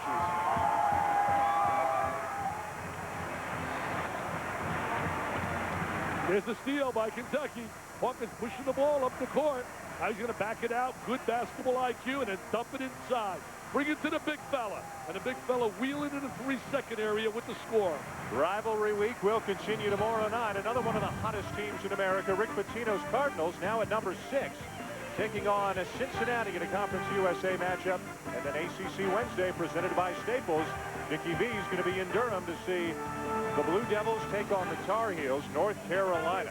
I'll tell you one one win thing, big time. Duke at home is so special. They are absolutely dynamite at home. And that game, I don't care, as long as the jersey says North Carolina and it says Duke, and you got the Cameron Crazies going bananas, and they are a great advantage to their team, especially at home. It's a special place. Full court pressure now by Kentucky, and Florida turns it over. Good job by Kentucky. There's that suffocating defense. Elena Azubuike has made his first appearance in the game tonight for the Cats. And we've got a Florida foul. It may be David Lee. You know, how suffocating has their defense been? I'll give you 3 examples. Against Vanderbilt, they fall down by about 14. Second half, they go 46-16. Hold them to 4 field goals. And also against Alabama, 12 minutes with no field goals and 11.5 minutes with 1 field goal against Auburn. Tubby Smith working hard. We'll talk a little Rick Pitino and some connections when we come back. Late earlier on ESPN2, Jerron Brown going inside and using all of those 229 pounds to fight and get his own and stick it back. The team that might have been #1, winning 68-61 over Billy D's alma mater. That's right, Reese. Billy D played there under Rick Pitino. Then, of course, Billy D, along with Tubby Smith, coached here at Kentucky on Rick Pitino's staff. This is from 1989-90. Also, Bert Sendek and Ralph Willard on that staff. And as we get a close-up look at how they all looked 13 years ago, Pitino hasn't changed at all. Tubby's lost the mustache, but look at the do on Billy the Kid. I tell you, that was the younger days of Mr. Donovan. Look at him right here, like a little kid. Incredible. And Pitino, you tell a lot about a leader by the people he surrounds himself with. And that was one of the great staffs in college basketball. Estill back into the game for the Cats. Finds Fitch on the baseline. Going before the shot, and we've got a foul going against Florida. Look at Billy teaching defense, something he never played when he played. All he wanted to do was shoot the jump shot. He played in '87, as we said, with Providence. They went to the Final Four. That was the year that Indiana and the Hoosiers cut the nets down with Steve Alford and the General. Rhett Nelson in the backcourt for Florida, along with Roberson. Up front, it's Lee and Dreyer and Polis. Well, you mentioned the Final Four. The last 2 times the Final Four has been in New Orleans. Billy Donovan has been there as a player at Providence. Bogans again, and his assistant at Kentucky in New Orleans is where it is again this year. I tell you, what a great job in attacking right there, Dan. The zone defense. Carter rotated into the 2-3. They used the skip pass, get the open Bogans. He takes a high percentage shot in terms of a good shot. Nobody on him. Kamara rips down the rebound. Kentucky going big right now with Kamara and Estill. Bogans again. And Nelson just does save it in bounds. Florida's going to have to respond. They've been very good on the road this year, but they're down 6 here in a very difficult atmosphere tonight here at Rupp. Roberson the miss. Polis with the rebound. No. Kentucky staying in that zone defense, not playing their normal man-to-man. Even though this year they have shown the zone, they utilize it against South Carolina. Excellent passing team. They don't have a legit point guard, but everybody can pass the ball. Listen to this crowd. These fans are so passionate. Back in December, they were worried about their team. They were booing them now and again. Bring it inside. Just bring it to the big guy inside. That's their game plan. Wave it off. Wave it off. Yep. They want to pound it inside. Going to dump it into Estill. He's got 2 people all around him. They foul him before he releases the ball. John Clarkety right on the call. Christian Dreyer picks up the foul, his first. And as you mentioned before, at times Estill seems to be almost indivisible, and at times he's absolutely dominant. Exactly. He has that kind of ability, but he's got to make himself available a little more, Dan. He has a tendency to disappear a little bit. He doesn't really make himself available. Polis out, Bonner in for Florida. Kentucky with the ball and a 6-point lead, and Bogans going for the kill from the perimeter here in the first half. He has missed his last 2 threes. Good look from the corner for Walsh. Rebound Bogans. Florida really does a great job of fanning out in transition, getting to the 3-point line. Bogans finds Kamara. Baseline jumper long, and it's out of bounds to Florida. How do you think these freshmen like Walsh and Roberson will respond to this kind of an environment here tonight. Oh, I don't think they're intimidated at all. I think these kids really have played so much basketball in their life as scholastic kids, playing AAU competition. They really great players want this kind of environment. This excites a great player. Well, I was here this morning when they walked in for the shoot-around, and not one Florida player gazed up at the banners, looked around in awe. They came in, took off their warm-ups, and went to work. And it's easy in a place like Kentucky or North Carolina to get to look up at the rafters and get caught up in all the history. Well, they're like museums. I mean, you go down to the Dean Dome, it's like a museum. You see all those jerseys there. They're doubling up inside every time the ball goes past there. Great anticipation there by Nelson. He's got trailers as he is fouled on his way to the bucket. He's got a trailer, but you got to communicate. To you young kids out there, if you're ever trailing, you got to communicate and let them know that you're behind them at all times. See, right now, he's got a trailer. You got to communicate. He's coming right at us, man. He's got to flip it over his shoulder, and they got to lay up. Fitch with the foul. His first sends Nelson to the line. Shooting just 30% on the season. And they need some sustained offense like they've had recently from Brett Nelson. You know, he had such a good year his sophomore year. Back that year, he and Tayshaun Prince were the two best players in the SEC. But he had some injuries, then he struggled a little bit with the adjustment of moving away from the basketball.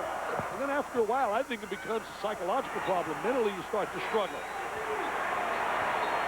Florida has missed its last 10 field goal attempts, yet they still find themselves down by only 4. Now, how many teams do we see that happen to that plays against? They're bringing it inside.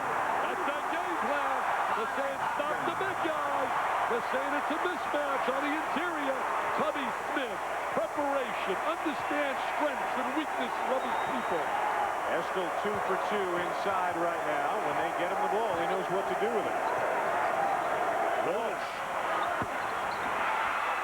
Florida relies on the 3 more than any team in the SEC. Hayes out of control, throws up a prayer, and Estill wave it off. The foul goes against Marquise Estill, his second. Estill over the back. You know, you mentioned about Florida shooting the threes, Dan. They're shooting them too quickly. They're not making the extra pass. There's Hayes, a little bit out of control right now. Flips it up to the glass. There comes the offensive rebound by Marquise Estill right over the top. There's the contact. He says, no, no, no.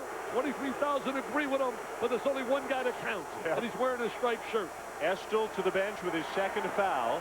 He averages only 23 minutes per game because of foul trouble. If they could ever keep him on the floor for 30 or 32 minutes, he'd be dominant. Exactly. A lot of zone defense being played right now by Kentucky, getting away with it against a good shooting team like Florida. They got 4 outside shooters on the floor right now. Walsh inside is fouled hard. And the freshman from Holland, Pennsylvania, will go to the line. Tomorrow night, it's NBA Wednesday on ESPN2. The Atlantic Division leading New Jersey Nets take on Allen Iverson and the Philadelphia 76ers at 7:30 Eastern Time. Coverage begins with NBA shoot-around at 7. For more information, log on to ESPN.com. Well, this guy really opened up a lot of eyes back in November with 26 in his debut against Louisiana Tech. 33 in a double overtime win over Miami. His scoring is down considerably in SEC play, but Billy Donovan says he is still one of the best passers on the team, and he's really cut down on the turnovers. We saw some wild passes early in the season, Dick. He's pretty much made that a thing of the past. Yeah, he's trying to make the spectacular play, and he said, look at my hair. I'm just jealous that he's got hair, man. Me too. And he says simply, I'm going to cut it when we lose, and I don't intend to lose, so I'm keeping it, baby. Florida hanging in, down 4 here at Rupp.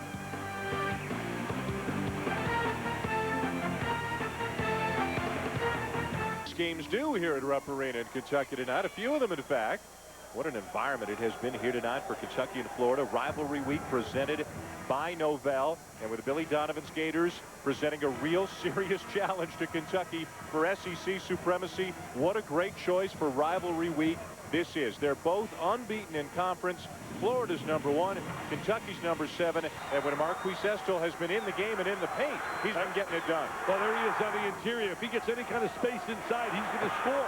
If he gets any lane to the basket, he knows how to finish. Here he comes over the top for an offensive foul there. Upset gets number 2. Rivalry week. What a week.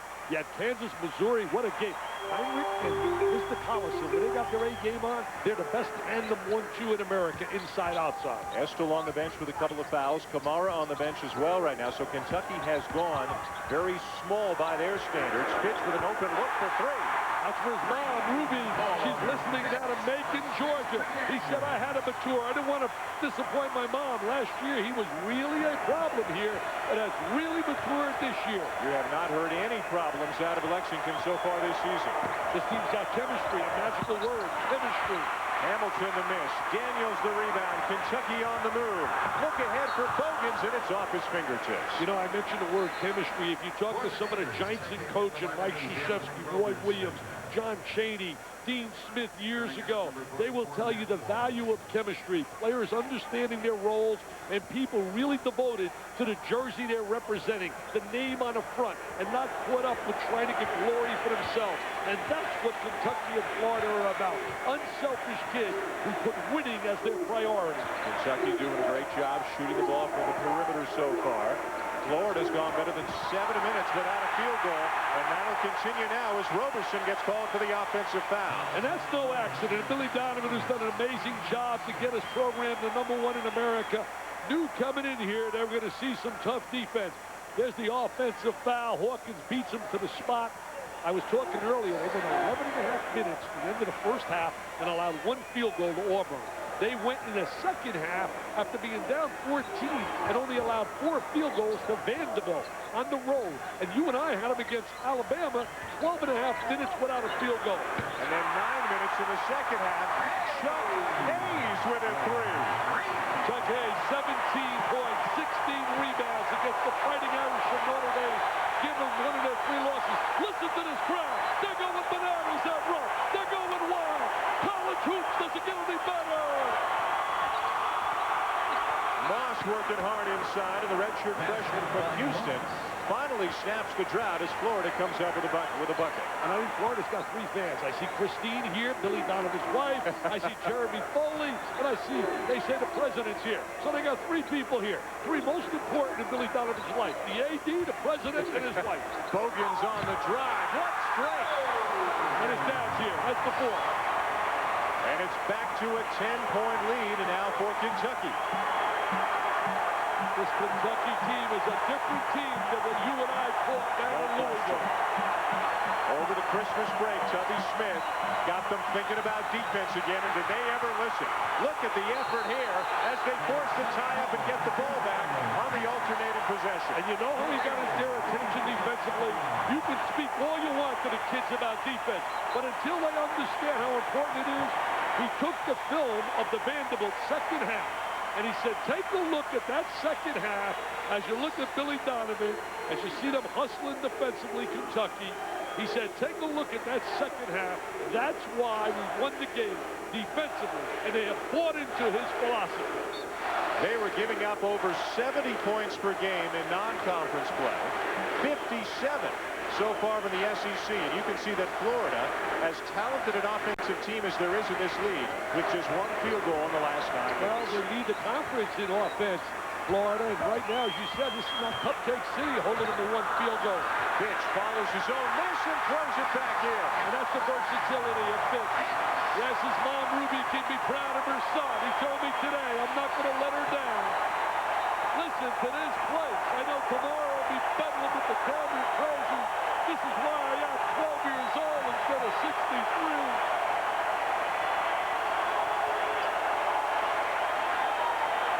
Can't get the ball. He's got a mismatch over Bogans, but Daniels came back and helped block the shot. They can't get the ball where they want to get the shots they want. Kentucky doing a great job defensively, mixing defenses. Bogans with a game-high 11. Fitch has chipped in with 8, but again, it's the Kentucky defense, the early story. Bogans again, and he's got 13. Former Damascus star made a wise decision staying in school, or he would have been a basketball vagabond. Alec Brazard and Omar Cook, Marcus Taylor, but he made a smart decision, keeping that jersey on that says Kentucky. He has done it from 3-point range. This time, He comes off a screen and knocks down the 17-footer. There he is, coming off the little curl move, utilizing that screen effectively.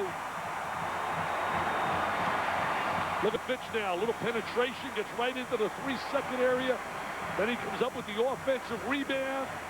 Good follow, nobody blocks him out. 14-point lead for Kentucky. Let's bring it Andy Katz. Andy? Well, guys, this is where senior leadership will really come in. During the huddle, you could see Brett Nelson really very animated, joining Billy Donovan, really getting on the teammates to really get going here, to settle down. And you can just read the body language that these players, especially these seniors, need to gather this team so this lead does not get away from them. This deficit doesn't get away from them. Well, you know, Andy, as opposed to, let's say, North Carolina, who we see tomorrow, they have leadership with seniors versus just a club loaded with freshmen and young players like Matt Doherty has. This club's got the perfect blend, young people and old people. As you look at the shooting breakdown here. Only 25% for the Gators. Nelson misses a three. That is not even close, man. That is Brick City, USA. What a first half by Kentucky. Executing offensively, defending, and beating a really quality team here in the first half. And this is the way they've been winning the last few weeks. You look at some of their margins of victory as Fitch knocks down another three, and they've been pounding teams. If they make the three, they are almost impossible to beat. When they have lost, they have sunk poorly in those 3 losses from the trifecta. Nelson just got the ball down on the hardwood in the nick of time, or it would have been another turnover. Roberson for 3. No. Florida 6 for 26 from the field in this game. That's like 23%. You know, in their losses, they were 2 for 22 versus Virginia from the 3. They were only 3 for 18 versus Louisville. Fitch, step back jumper, and the rebound to David Lee. Florida's got to cut into this deficit before the end of the half. And Kentucky's done a great job defensively in transition to take away the running game, not allowing any fast break opportunities. Something that Florida thrives on. Hamilton can't turn the corner on Bogans. Listen to the crowd appreciating the D. Bonner inside, tip no good. Kentucky ball. Bonner's got to deliver. They're looking for their senior to step up. That's why Duke got beat on a roll by Florida State. Duhan and Dante Jones were 3 for 17. Your seniors have to step up on the road. Help the young kids. Billy Donovan doing some serious pacing over on that Florida sideline. He's going to go back to his bench again. Bogans. What passing. What passing. What a block by Lee. It was Bogans to Daniels to Hayes, but David Lee, the sophomore from St. Louis, comes up with a block. Yeah, Lee shows his versatility. Good player can utilize either hand because they did a great job moving the basketball. Lee with his offhand, it will drop. Jim Burr's got a foul on Daniels. That's one of the strong suits of Kentucky that doesn't get recognized a lot. Dave Odom talked about it. Their great passing ability of all their big people. More great college basketball action comes your way tomorrow night as Rivalry Week presented by Nobel continues. It's number 6 Louisville taking on Cincinnati. The Cardinals, and this caused much consternation here in Lexington, leapfrogged over the Wildcats in the national rankings this week. Also, North Carolina and Duke. Dick will be in Durham tomorrow night. It's a one-sided game. Favor Kentucky right now. Up on the Mass Mutual halftime report, 2 other top 4 teams in action, but boy, number 7 defense, the drought they keep putting on these teams are remarkable. Everything is challenged. Every pass, every cut, every shot. This is an outstanding defensive team, and they've really set the tone for their offense. And Keith Bogan's an outstanding player. The maturity he's showing as a senior, very valuable. Well, Chase Wright, outstanding is about the only way to describe his performance here tonight. Super Tuesday. Presented by Dollar Rent-A-Car. This all, of course, a part of Rivalry Week presented by Novell. This is a great rivalry in the SEC, but right now Kentucky just smothering them again. How good are these cats? Well, they're shooting the 3 so well, 7 for 12. I think, I'll tell you how good they are. If I had to put a Final Four together right now, they would be one of my Final Four. I really believe that no matter what happens here the rest of tonight, I love what this team brings. I love their defensive ability. And remember, at tournament time, the game becomes more half-court oriented, and that favors their style of play. And defense becomes a dominant factor in the tournament, and that's a strong suit. Kentucky's one of my teams that I'm picking to go to the Final Four. Bogans muscles his way through but misses the shot, so you don't leave us hanging. Who are your other three? Well, I haven't decided yet. All right, think about that at halftime. I need a few weeks. Nelson and Daniels with a block. This is an unbelievable defensive performance by Kentucky. Well, as JJ said, they challenge on every shot. They take pride now. They really take pride in the defensive effort. Watch the rotation over by Daniels with the block shot. He's got great size for a guy that can play on the perimeter. So look at Matt Bonner having a tough night here. There's a lot of frustration on the Florida players right now. Can't even get the ball in. In the last 12 minutes, the Florida Gators have 1 made field goal and a total of only 6 points. And it certainly wasn't for lack of preparation. You should have seen Billy Donovan before the game. Andy Katz and I were by the locker room. His preparation was incredible, Andy. It was unbelievable. Coming up on the Mass Mutual halftime report, we're going to send it back to the studio. Reese Davis and Jay Billis will look into the game you saw earlier tonight on ESPN2, another one of the top teams in the country in Pittsburgh, taking on the school where Billy Donovan once played, Providence, an A-10 showdown in D.C., and a look at the UConn women's ongoing streak. Well, you know, you mentioned Connecticut. Certainly want to send our best wishes for a speedy recovery to Jim Calhoun. Jim's a fighter and a competitor, and we know that he's going to beat that disease, prostate cancer. Jim, we're all praying for you. We're all cheering for you. That reminds me also tonight, I met a coach here, John Hop-Brown from West Carter High School in Olive Hill, Kentucky, battling brain cancer, and he's beating that big time, and he's coaching tomorrow in the state championships here. Do you believe it? Bad play. Do you believe it? That's a bad play, though. You're a veteran player. You never flip the ball under the basket. You just don't do that. That's a no-no. All set up, though, by the fact that, again, Florida couldn't even get the ball in bounds. Oh, look at this. By Bogan. This is humiliation. Jam City. It's an embarrassment. Number one. Billy knows what a way to be number one. Coming into Rupp Arena. This Cats team is for real, my friends.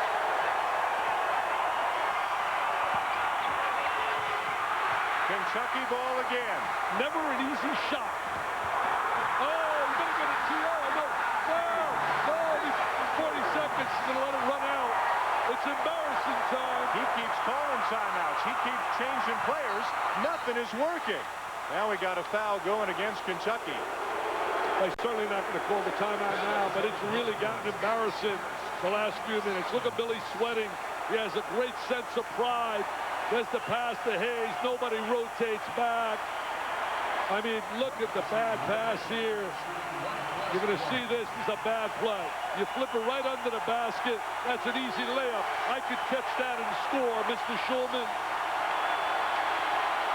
Well, they said they weren't going to be intimidated or rattled by the atmosphere here in Rupp, and they do have 3 senior starters like Nelson, Hamilton, Bonner. They've been here before, but I don't know that any of these guys have ever faced a defense like this. Or a crowd like this. Hey, let me tell you this. We might as well start talking about everything. Okay, you're going to ask me, what do I think of LeBron James? Are you saying it's over now? I mean, you're saying it's over? Well, don't look too good. I can tell you that right now. That free throw snaps a 15-0 run for Kentucky. You know that Billy Donovan is frustrated when he's not growling and pacing and stomping, and he's been just sitting down for the last couple of minutes. What's a coach to do? I'll tell you one thing. He'll get there in halftime and get their attention, and the first 10 minutes is certainly going to mean a great deal in terms of trying to get it to about 8 or 10. You know, I was telling the story about this John Hop-Brown, a beautiful man. I met his family. His daughter is the leading free throw shooter in Division I in America for Morehead State, shooting 94% Tandy. And we want to wish Hop-Brown all the best. He's going to the Duke Hospital on February 11th, but he's coaching here tomorrow morning, and he's battling a brain tumor. Man, I could just simply tell you, I met his family tonight, and they dedicated and named the floor at his high school, West Carter High School, for him. A great, great guy. Billy's got so much pride. I'll tell you one thing. He's a beautiful guy. What he has done in Florida is amazing. What he has done for that program. The achievements there, going to the championship game in 2000. They've accomplished things under him in the last 6 years they had never accomplished before in their history, including being #1 just as of yesterday. This is the first time the Florida Gators have ever taken the floor as the #1 team in the country, and it sure doesn't look like it's going to last very long. Well, maybe being #1's a nightmare. Just ask Mark Gottfried in Alabama. Yep. They went 9-0 in #1 before losing to Utah, and now they're down to 22. They came back and got a win against LSU. Maurice Williams finally was Maurice Williams. Duke was one. Arizona was one. Florida right now, but it's Kentucky looking like the best team in the country. They're looking phenomenal. They have played fantastic. Kentucky has been awesome, baby, with a capital A. Their fans have been awesome, baby. The environment's been awesome, baby. It's been a brilliant performance by Tommy Smith and the Kentucky Wildcats. Let's go to Andy Katz. Tommy, how effective was it switching defenses on Florida tonight? Well, you know, shut them down. We were able to do some switching. I thought we went with a smaller lineup, and that was a big key. And I think it confused them a little bit. Kind of took away they're very effective in their half-court man-to-man offense, so I thought that created some confusion for them. Well, good luck in the second half. Great first half. Let's go back to Dan. All right, Andy, confusion to say the least. A dominant performance by Kentucky, leading by 23 at the break. Mass Mutual halftime report coming up with Reese and Jay. Guys? Dan? One field goal in nearly 14 minutes of play. Glad to have you with us on the Mass Mutual halftime report. Florida has had a wonderful winning streak. They have been very impressive throughout.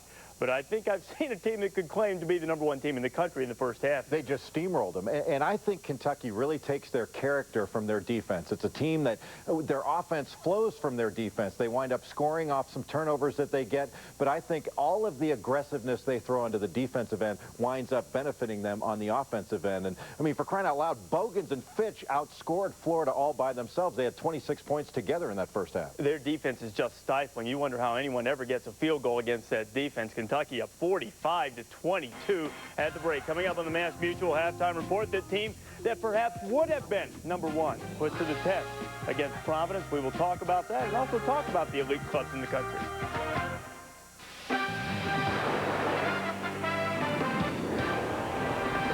ESPN's presentation of Rivalry Week is presented by Novell and in part by BMW, the ultimate driving machine.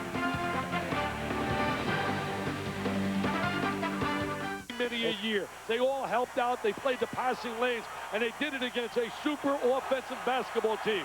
The crowd was into it. Everybody was into it. All the players, the coaches. Look at those numbers. Florida 20%, 6 of 30 in the first half. Kentucky got 15 from Bogans, 11 from Fitch. They won an incredible run at the end of the first half, where Florida went about 13 minutes, making only 1 field goal. Well, the Florida starters had 16 total points. Bonner, and you take a look right down here. Look at this. The Florida starters had 16 points down here. Unbelievable. And the bottom line is also, when Bonner, you look at Bonner and you look at Lee, they didn't score a point. Didn't score a point. Let's go to Andy Katz. Andy? Well, out of the Florida locker room at halftime, the concern from the coaches was that their post guys played soft. They got frustrated, and that's why the team was shooting too quick on threes. They said if they have any chance to get back in this game, little catch here, you've got to start inside and then out. Look at Andy with the hands. You see the catch? Microphone in the right hand, basketball in the left. Andy, great hands. Left hand. I know you can't shoot the ball, though, Andy. Great hands, Andy. Andy, I know you got great hands, but you can't shoot the rock, baby, because I embarrassed you in Madison Square Garden. I wasn't even looking.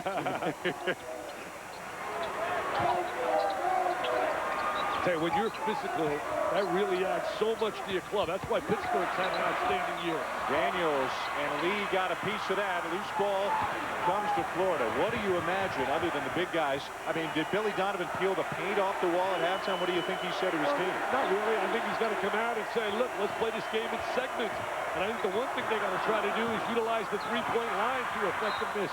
However, Kentucky on the perimeter has really locked up any good looks at the basket. You know, Bonner in the last 3 games has only taken 7 shots or less. They got to get him more involved offensively. He's too good, too talented. A minute into the second half, and a huge lead for Kentucky against the #1 team in the country, the Florida Gators. Hamilton trying to shake Bogans. And Bogans almost knocks it away from Walsh. They match up, they get right in your face. They never give you a good look. Nelson can't get the shot off. Florida turns it over again, and Bonner is called for the foul. They never allow you to get a good look. They absolutely get in your face. You take a look right here on the inside. Now take a look right. They try to reverse the mess. Freeze it right here. See how they come right up in your face? They come right up into your face. They never give you a good look. Look at the hustle right there, Bogans. I tell you, he has really played a total consummate game today, offensively and defensively. You know, Dick, I know you have sung the praises of Tubby Smith many times as a coach, but they lost 3 games before New Year's. They also had Barber out with a broken hand, Daniels ineligible for 4 games, Hawkins ineligible for 7 games. They were allowing a lot of points, and this coach, Tubby Smith, turned this team around over Christmas and New Year's and has made them into one of the dominant teams in America right now. Well, you and I sat in the office with Tom Izzo, and what did Tom Izzo tell us? If I had to write 5 names down of the 5 best coaches in America, one of them would be Orlando Tubby Smith. And Tom Izzo knows a little bit about coaching. That's what his peers think of him. He's a fierce competitor. And there's his wife, Donna. She gave me a gift today. I got a kiss from her as well. A tie-up, and Kentucky's going to get it back. The body language is not very good when you look at the body language right now of the Florida players. Sometimes, look at a double team right here. Look at this double team. They're right all over you. I mean, they are coming after you with great tenacity. Bogans finds Estel just 2 for 2 in 9 minutes in the first half because of foul trouble. But the way Bogans and Fitch played, Kentucky didn't need any offense from Estel. Also, they've been doubling up on the inside. Bogans with 3. Hayes for the loose ball, tries to run it down, and it's out of bounds to Florida. That's the first hurried shot that Bogans has taken. The first shot that wasn't within the realm of their offense. We have had just a single point scored so far in the second half, and that was by Florida. For more on Chuck Hayes, back to Andy Katz. We're talking to the staff before the game. They said they implored with Chuck Hayes to be that tough guy for them. In fact, they said they give him 6 assignments. Everyone else gets 2. Dick talked about his game against Notre Dame. 17 points, 16 rebounds, 5 assists, and 3 blocks. All career highs against the Irish. Seems every game somebody steps up. You got Fitch gets 35 against North Carolina. Then you got Estel goes off for a big game. Great back cut, diagonal pass, a breakdown defensively by Florida. I mean, Florida really with a poor performance here tonight, offensively and defensively. A lot of breakdown. You can see this Kentucky team enjoys defense and enjoys passing as much as they enjoy scoring individually. Well, you know, the defensive effort now becomes contagious, and really now they enjoy playing on the other side as well. Now look at this. Defense goes into offense. There it is. Defense to offense. Defense to offense. Play good defense, you get rewarded. And look at this. They reward you with the big blue. There's smiles. There's chemistry. Give them some love, Tubby. Give them some love. Matt Walsh, the foul, his second. Fitch will go to the line. Take a look at the way he fills the lane, the good 45-degree angle. We're going to see right now, we're going to watch a back cut. Watch the back cut right here. Freeze it. See, right here. He's going off that screen, going over the top, and they got themselves a layup. There it is, the back cut. No communication. You have to communicate on that screen. You got to say, back screen, talk to one another. Mr. Schulman, I'll tell you, we are seeing an A+ performance. I mean, Dr. Schulman, give out some A's. Well, he's going to take that haircut. That's right. He's cutting that hair off. He said, I got to shave it off. Cut it off. Well, I was just thinking back to the tournament in Washington when Notre Dame did Maryland and Texas back-to-back, that maybe that was the most impressive thing that a team has done all season. But given the opposition tonight, I don't know that anybody's had a more impressive game of basketball than the Kentucky Wildcats are having right here tonight. Well, certainly being at home is certainly a big plus. And Florida was really set up big time, coming in #1 in America.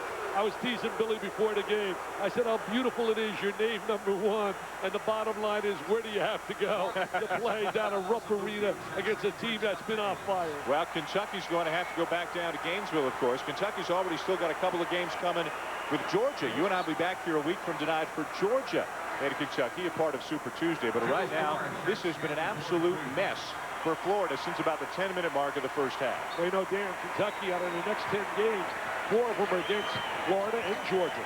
But you look at their non-conference schedule, playing Notre Dame, Indiana, Virginia, Michigan State, Arizona State, Gonzaga. I mean, they're ready for these kinds of battles because of who they schedule. Well, they should play those kind of teams. You're talking about one of the great programs in basketball. Finally, to Mr. Bonner on the inside. That's why you have over 1,800 wins and 13 Final Fours. And you look at 41 SEC championships, 23 SEC tournament titles, 10 seasons with 30 or more wins.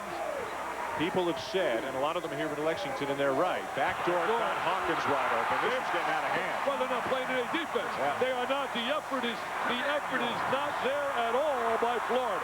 The effort is not there at all, and that's not a Billy Donovan kind of basketball team. He's got to be very, very upset with the effort of his kids. Their backs against the wall, instead of fighting and clawing and scrapping like he did in his career, they are sort of backing away. UK more than doubling up the #1 Florida Gators, making it look easy at both ends of the floor. Wow, wow, 52-25. Rivalry lines are drawn. The emotions are high.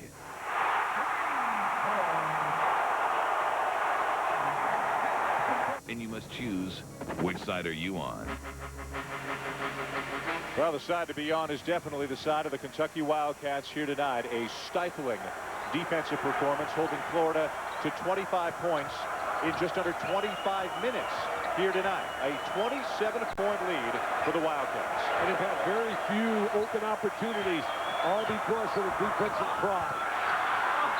Bonner, and he is fouled under the basket. You know, Dick, over the years in the SEC, there have been challenges offered by other programs. Dale Brown at LSU contested Kentucky's supremacy of the Arkansas. SEC. Nolan Richardson at Arkansas. A lot of teams for a year or two try to shove Kentucky off the top of the mountain, but nobody's been able to do it for very long. Well, look at all those banners. I mean, that's the legacy of Kentucky in the SEC and national. Well, as I talked a little bit earlier about their 1,800 wins and all their trips to the Final Four, their national championships, SEC titles. Think about what Tubby's achieved in his short tenure here. This is only his 6th year. He's got 3 SEC tournament titles. He wins the national championship. He goes to the Elite 8. He wins or shares 4 SEC titles. They should build a monument for him instead of complaining. Yep. Every time they lose a game, it's like the end of the world. And he's the coach of the only team in America that Dick Vitale will tell us on the record is his pick to go to the Final Four. The other 3 you're leaving blank right I'm now. leaving them blank right now. I'm going to tell you it's too early, but I love this Kentucky team, and I loved them even when I saw them get beat by Louisville. Hawkins inside to Daniels. Look at the passing at the offensive end. And that's what Davey Odom was talking about after he played there. Their unselfishness, their movement in the basketball, and the number of players they have that know how to pass the basketball. Lee into Bonner, and the jumper is there. About time to get the ball inside. You know, against South Carolina, they had 34 field goals, and 22 of them were attributed to an assist. And they don't have one guy in the top 10 in the SEC in assists. Right. But as a team, they're one of the top teams in the league. They got 5 guys averaging at least 2 assists per game. Hawkins calling for it. What a different team in terms of their chemistry, their togetherness. We're not talking about AU equals gold either, or PB equals lead. See, I do my thing. I passed. That's very good. Hey, I passed chemistry. That pass off the head of Hawkins inside. Tubby Smith's got 4 bench guys in there right now. H2O is water. Give me some points. What a struggle. Every offensive opportunity is basically a struggle. There's Roberson with a great drive. Almost went to Duke, but they signed Dockery, and that sort of eliminated Duke in his mind. And Billy Donovan really excited about Roberson. Billy Donovan's a guy with a lot of pride. This club's going to have to bounce back strong against Alabama, but they're at home, and the Rowdy Reptiles will help them in that environment. Let's get an update from Andy Katz. Andy? The concerns from Kentucky's coaching staff was maintaining their focus in the second half, and we're seeing a little bit of that right now. We'll see if Florida can sustain it. And such a big lead, sometimes hard to maintain that intensity, but if your coach has the fire in his eyes like Tubby Smith has, I don't think it'll be too tough to stay intense. Well, you're not going to stay close, Andy, if you don't guard. And Florida is absolutely not guarding. There's no defensive effort at all. This club is doing anything they want. Look at this. It's a little fast break layup drill. It's embarrassment time. It's humiliation. Where is the pride in these Florida Gators? Where's the pride of Billy Donovan? Billy Donovan played with intense pride, and I don't see it right now out of his Gator players. Another turnover. This is embarrassing. This is embarrassing for number one. This has got to get a timeout. I mean, Billy Donovan was such a fighter and scrapper, and that's why he is where he's at today. But I don't see that in the body language of his players. They're feeling sorry for themselves, and you can't feel sorry for yourselves. It is a romp right now for Kentucky.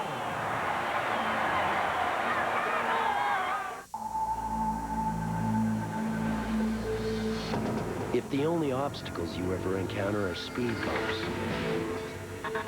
if you've never used mud as toothpaste, if the only thing you ever shred is cheese, get out of the way.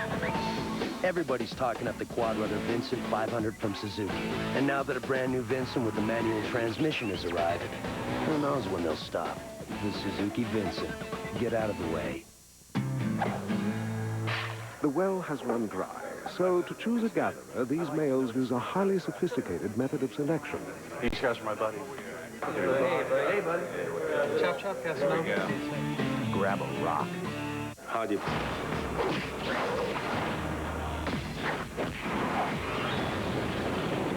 This country blows. Jackie Chan, Owen Wilson. I call that one my Kung Pao chicken. Shanghai Nights, rated PG-13. See you Friday. At BASF, we don't make the water scooter, we make it lighter. We don't make a lot of the products you buy, we make a lot of the products you buy better. BASF. Let's say this is you, and this is your auto insurance company. You've always gotten along okay, but let's say this is Allstate. Ooh, looks better than what you got now, huh? Well, qualified drivers who call Allstate for a free auto quote can get a company this good for this kind of price, maybe less. The choice is pretty simple, don't you think? So call Allstate to see what you can save. Just one more way that right hands make all the difference. Tonight on SportsCenter, rivalry night in the NBA.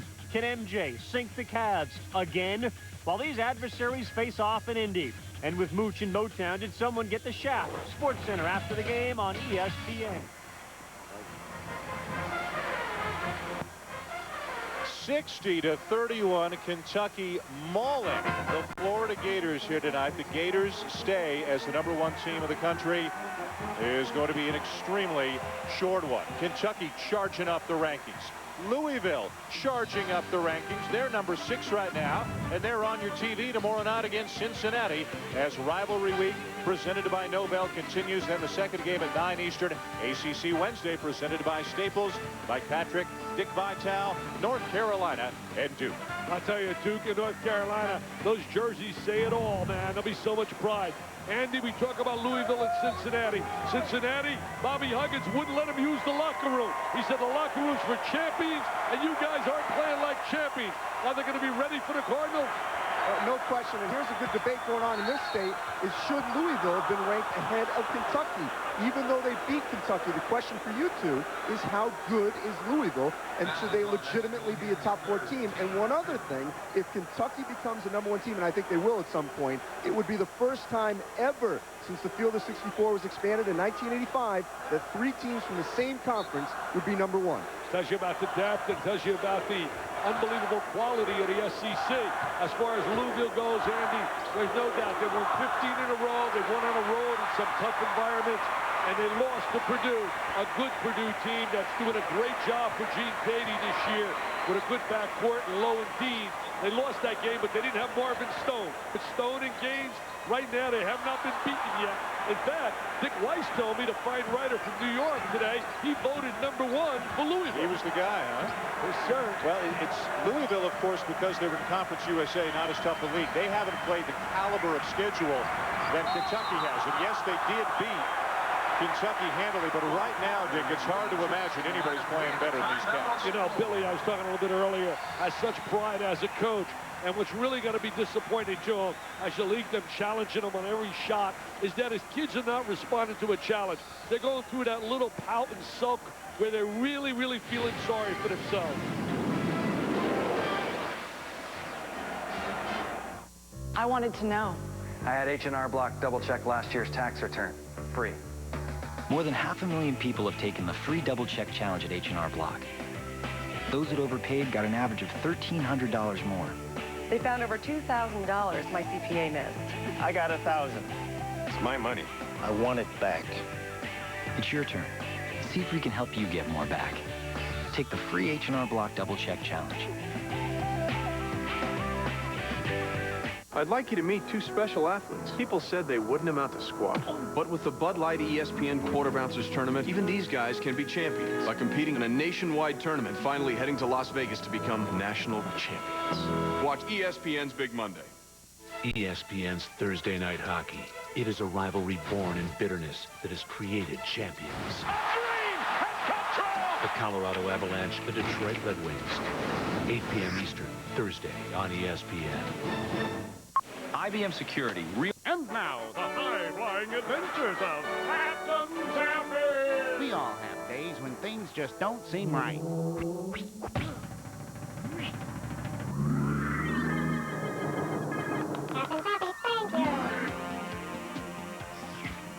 Taffies will keep you flying right. Have a taffy day! It's super good!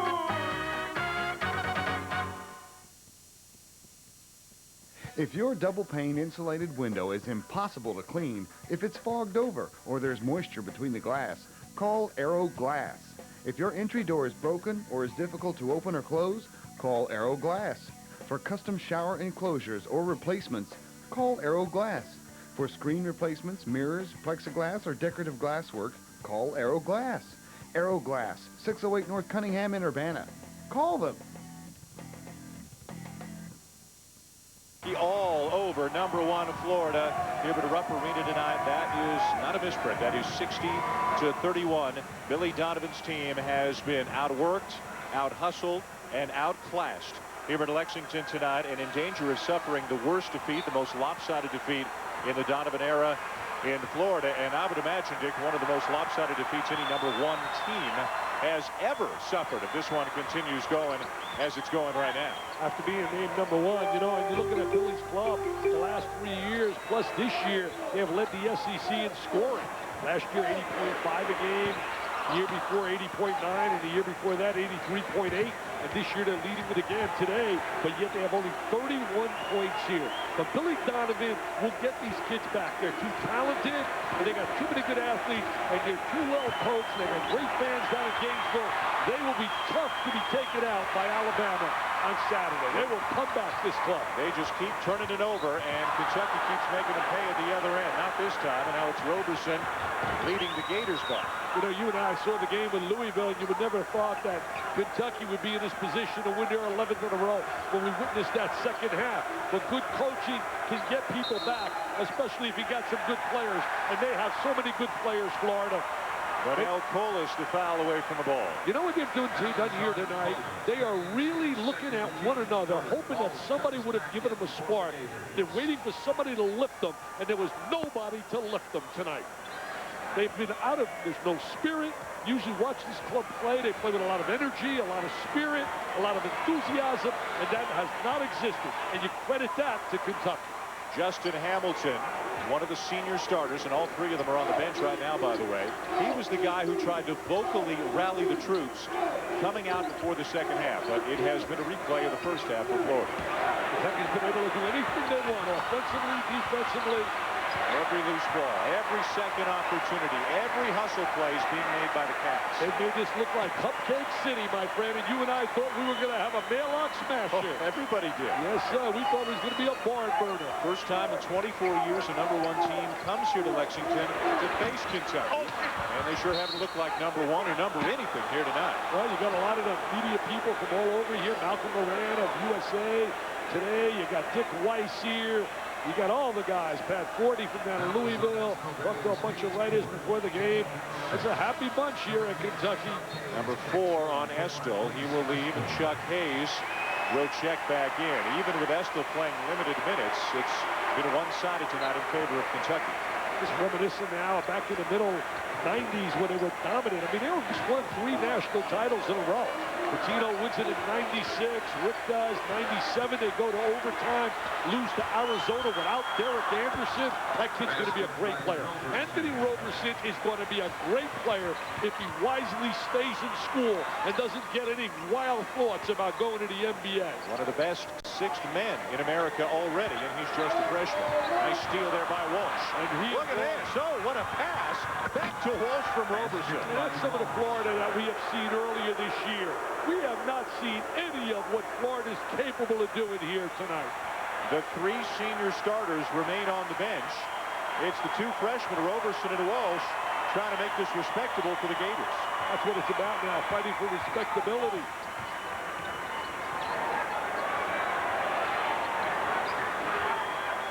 Content to run some clock right now. Fitch lost it.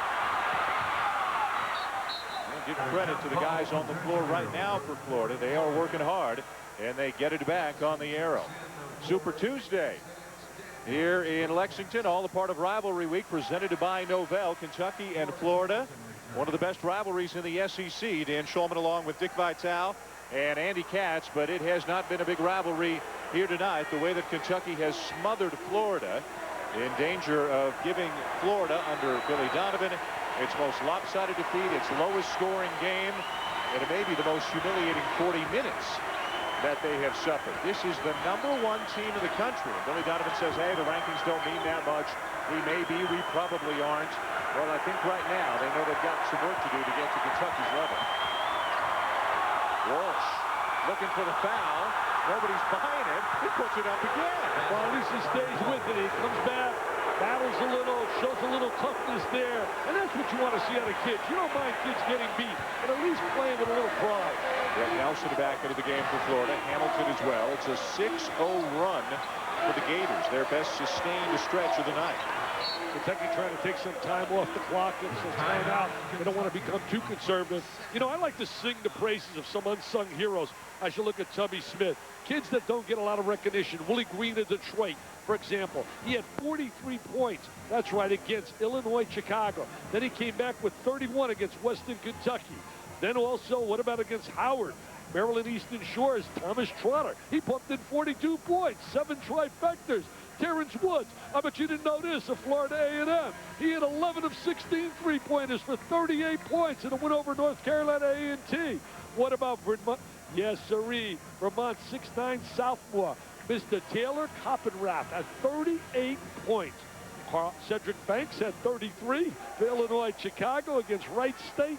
I'm telling you one thing, and Stephen F. Austin's coach, Danny Casper, you ready for this? I'm ready. He's unbeaten in Southland Conference. These guys never get on TV. See, you guys, we recognized you, man. We gave you national publicity because you deserved it and because we got a blowout. Well, how about the Bracket Buster Saturday coming up in about 2.5 weeks, when a lot of the so-called mid-majors, some of the great programs in the country who don't get much attention, will get a chance to improve their RPI, play against some good teams. Nice play by Walsh. Get a little attention as well. Walsh to lead. Great hustle by Fitch on the defensive end. 5 against 4 right now. That's why Lee's got the dunk. Fitch was sitting on press row.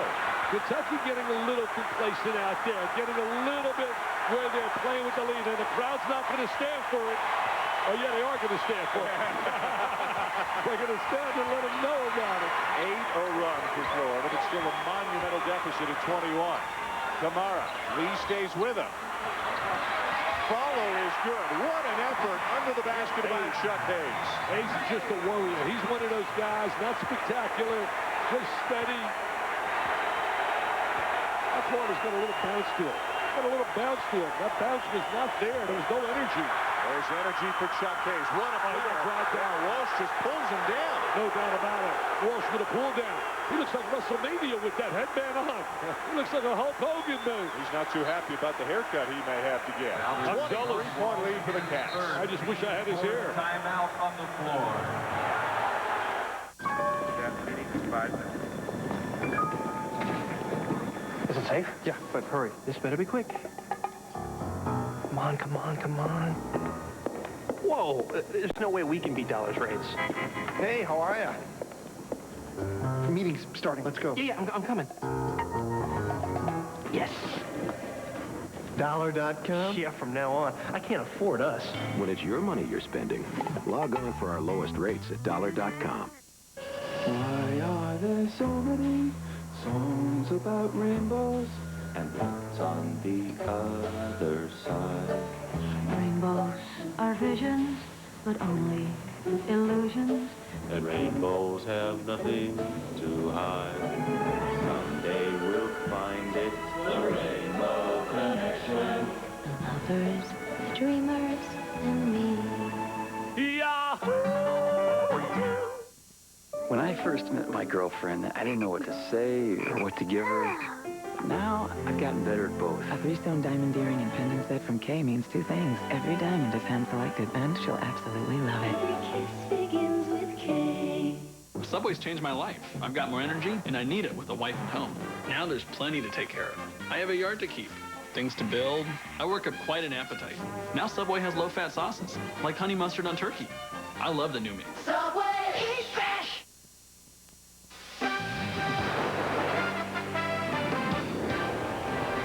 ESPN's exclusive presentation of NCAA basketball is presented by Dollar Rent-A-Car.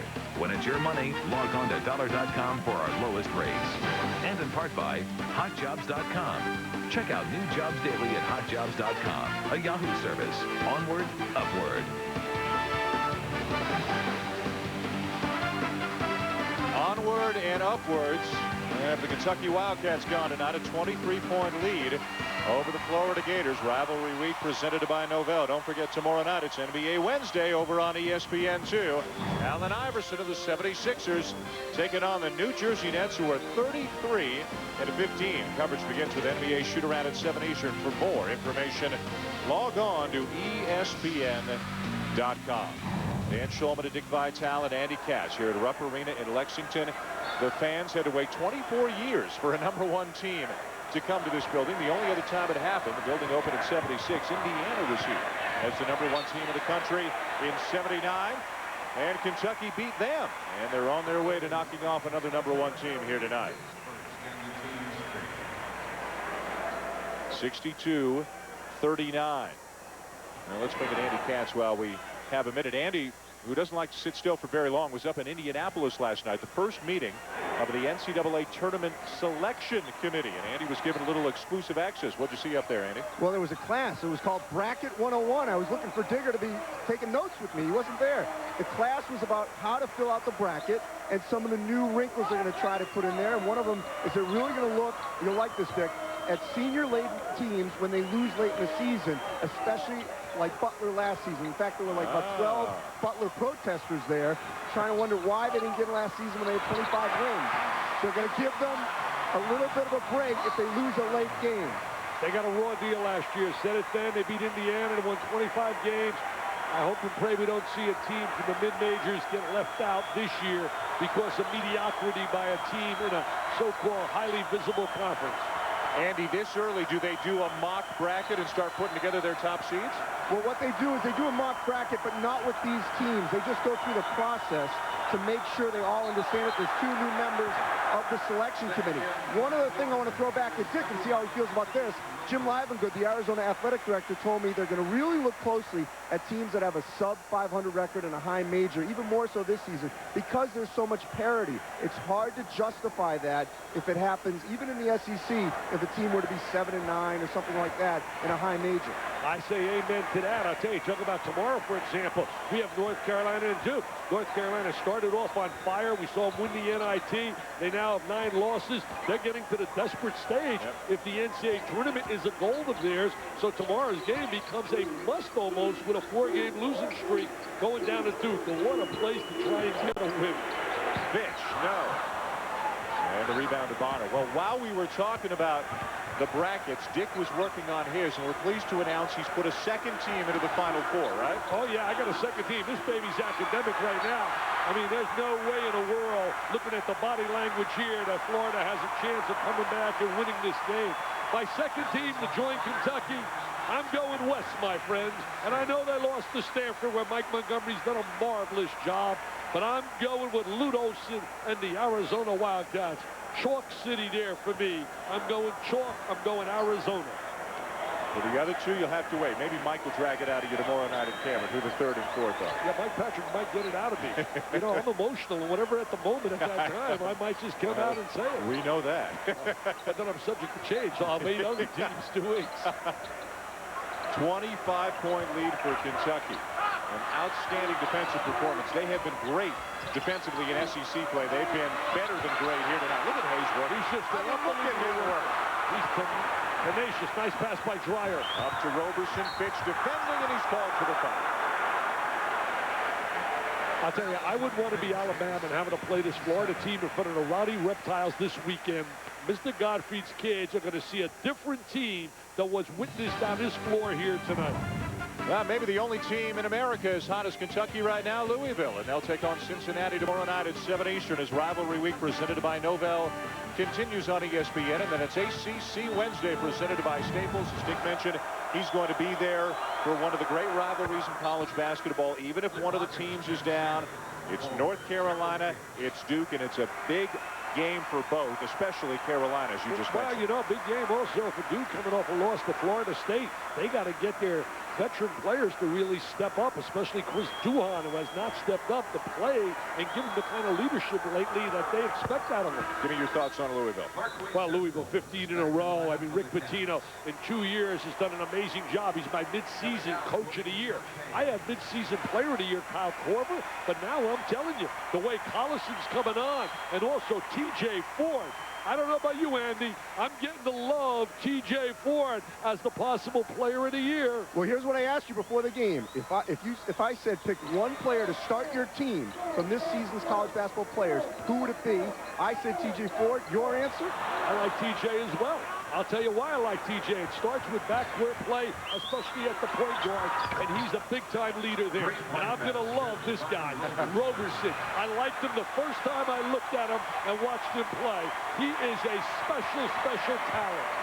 A 20-point lead for Kentucky. It was 29 a few minutes ago, but this one has been academic really since about the 5-minute mark in the first half, when Kentucky went on a big run in Florida, went 13 minutes making only one field goal. Well, you know, very complacent right now, playing with that big lead. Very tough to stay really focused. As you look at Tubby, Tubby's not complacent. I'm just a big fan. Take a look at right now the scoring defense. As you look at him right here, unbelievable. First in the SEC. Well, the New Year's resolution must have been to play better defense, and his kids have listened to him. One of the great mid-season changes that you've seen in a team this season. And it wasn't a pleasant time as you look at Roberson again. He had 7 trifectas, as Jimmy Herrick about him, against Georgia. He had 7 in the second half. Look at the crowd. They get Nancy, man. They want more. Lead down to 17. So at least they can take something positive, Florida, in the last few minutes. They came back with a little pride as they went through a stretch there where they really were embarrassing the way they were playing. They were feeling sorry for one another. Well, there's a push inside that Estill got away with, and it gets Kentucky the ball back at a fresh 35. And no need to rush, but they do, and wave off the basket. There's a foul inside. That's another great environment, by the way, when you go to Gainesville with those Rowdy Reptiles. Yep. Mr. Williams and certainly Dudley and company are going to find that out this weekend. And Kentucky, remember, they've got to go down there. They close regular season play against Florida down in Gainesville. We are here at Rupp Arena in Lexington, a standing room only crowd of better than 23,000, enjoying this part of Rivalry Week presented by Novell. Dan Schulman, Dick Vitale, Andy Katz, and Kentucky showing why they are one of the best defensive teams in the country here tonight. First half was the best defense I've witnessed in many a year, maybe a decade, for 20 minutes of play. As you look at the former head coach at Alabama, David Hobbs, sitting next to Tubby. They've coached together with J.D. Barnett at Virginia Commonwealth. J.D., a bright mind defensively, certainly affected them as well. Now he's an administrator down at Tulane. Tubby's got 9 consecutive NCAA berths. Lute Olson has the most, 18.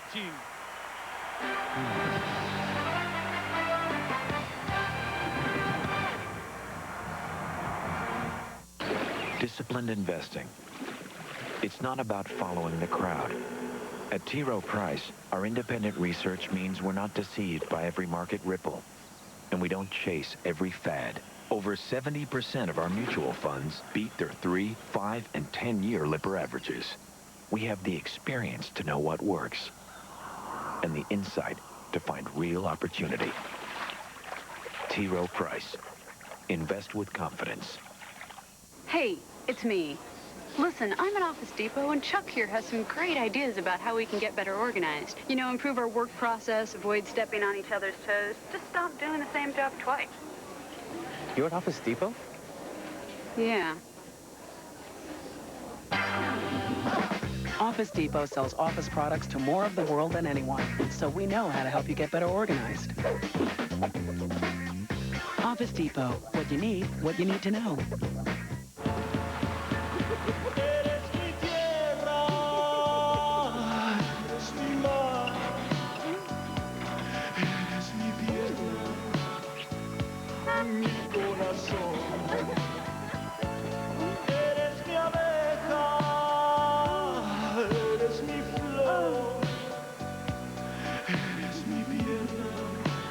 Oh, Dan. It's Howard. Oh, Howard. ESPN's The Season brings you sports from a different angle. They brought the ultimate prize to Hockeytown. This is a big shift here. Now see the Wings from a new perspective. On the road, off the ice. The Season, Detroit Red Wings, 8 Eastern Sunday on ESPN. Tonight on SportsCenter, rivalry night in the NBA. Can MJ sink the Cavs again? While these adversaries face off in Indy. And with Mooch in Motown, did someone get the shaft? SportsCenter after the game on ESPN. Chris Davis with you in the studio. UAB in Southern Mississippi in double overtime. Richard Jones misses the free throw. Dante Stigger's going to push it up for the Golden Eagles. And he'll find big Jasper Johnson, and Jasper delivers. 82-80. Southern Miss won it. They stormed the court, but if all the people there, they could have fit them all into a Volkswagen. Texas and Colorado are locked up late in the second half. The Buffs have already beaten Kansas at home, and now they're giving the number 3 Longhorns a tussle. We'll keep you up to date. You do not want to be a highly ranked team. It seems you and I are going to have Texas at home against Oklahoma, part of Big Monday. 6 days from now. This was a huge game here on Super Tuesday, and Kentucky was more than up to the challenge here tonight.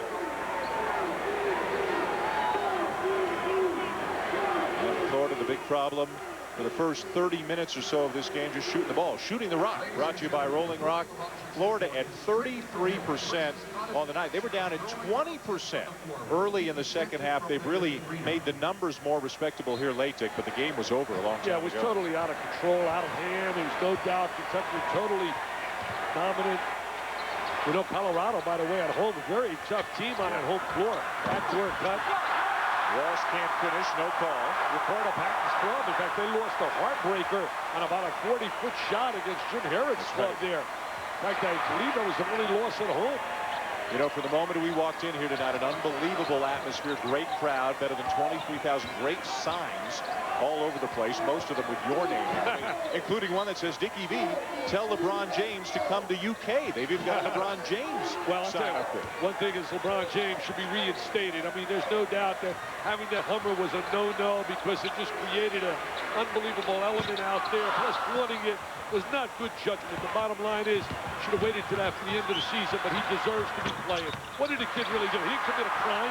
I mean, read Sally Jenkins' article in the Washington Post. She did a great job about that. Don't get me started with that situation. Does the tip, does the layup. He should be reinstated, Mr. Commissioner in Ohio. Let the kid finish and play. He gave back the jersey. We got athletes who commit crimes and they get standing ovations when they come back. What did the kid do? Somebody said, take 2 jerseys, I'll take your picture. He gave them back. He was wrong. He made a mistake. I'm 63 and I'm still making mistakes. Christian Dreyer. Oh, what a swat by Marquise Estel. I'll tell you one thing.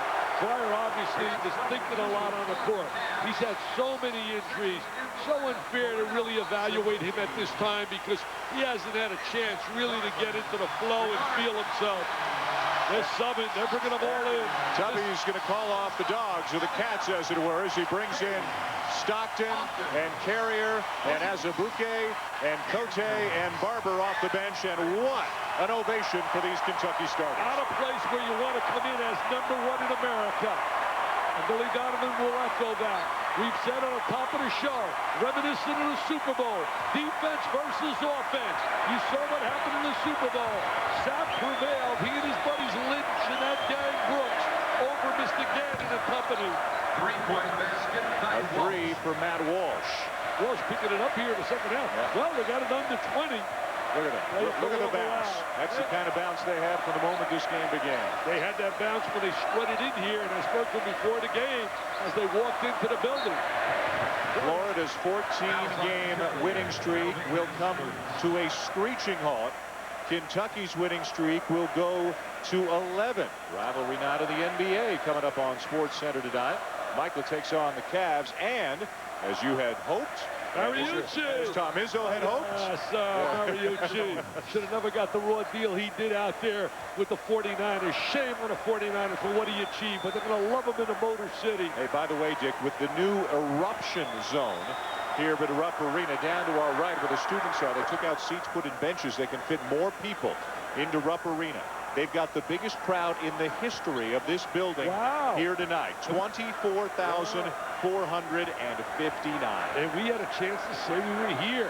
My buddies today went on a tour of Three Chimneys Farm down here, saw Point Given, the horse.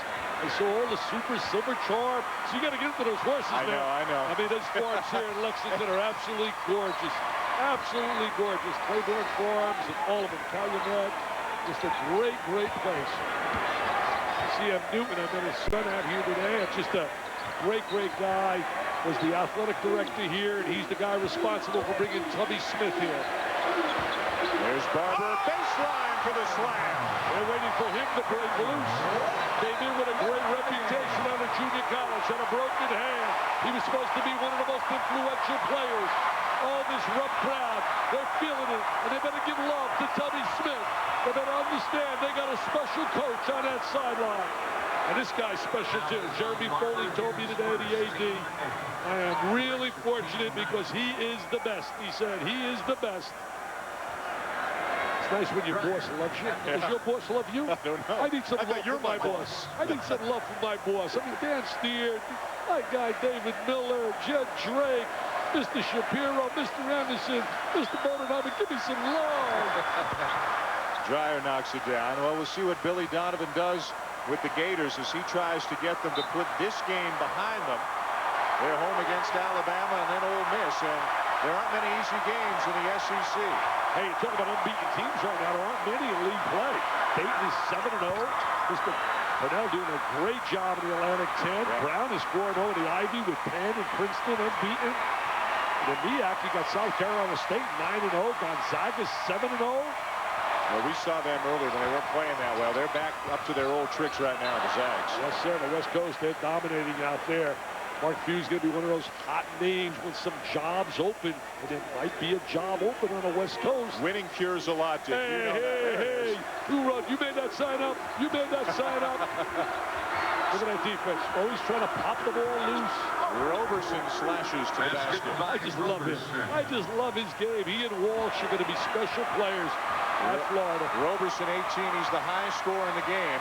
Great balance for Kentucky tonight, but really the story, again, the defense of the Kentucky Wildcats as they pick up their 11th win in a row and knock off the top-ranked team in the country. Hey, our colleague is here, Larry Conley, does a great job for us here. Former Wildcat, they introduced him. He's jumping with joy as well. Great performance by Kentucky. An A+ by Tubby Smith, the Wildcats, and all their fans here at Rupp. It's been unbelievable. The final score really flatters the Florida Gators. Kentucky was up by 29 at one point. They beat Florida by a score of 70-55. Kentucky now the only unbeaten team in SEC play. Stay tuned for SportsCenter coming up here on ESPN with Dan Patrick and Carl Ravitch. For Dick Vitale, Andy Katz, and our entire ESPN crew, I'm Dan Schulman, and thanks for watching from Rupp Arena. This has been a presentation of ESPN, the worldwide leader in sports. For more, log on to ESPN.com. Number 1 goes down to defeat here in Lexington tonight. And it started off so brilliantly. 5-0. There was optimism, a dream of an NCAA tournament. They desperately need a win here tonight, and it will not be easy as Duke has absolutely dominated their opponents here. A couple of lineup changes for you. Ewing starts at the point for Duke. They have been disappointed in Chris Duhon. And there's a turnover, the steal for North Carolina. Felton McCants is not starting. McCants did not start the last game because they criticized his defense. And here are the Cadillac starting lineups for tonight. You see Noel Williams, Sanders, Felton, and Jackie Manuel, the defensive special. Jones, Horvath, Sanders, Reddick, and Ewing for Duhon at the point. The five starting with Mike Krzyzewski. Well, you know, Chris Duhon's really been struggling, not really providing the leadership that Mike Krzyzewski wants. So now he's going to try to motivate him by letting him sit a little bit, let him observe, and then hope to get the real Chris Duhon, who was voted preseason the most likely player of the year in the conference. Williams, who has been hot lately, 24 and 22 in his last two outings. And there is David Noel, who was starting for McCants. Noel started in the last game, came through with a career-high 14 points and 8 rebounds. He's very good on defense and probably their toughest player. Well, he's earned the right to start because of the effort he has given on the defensive end.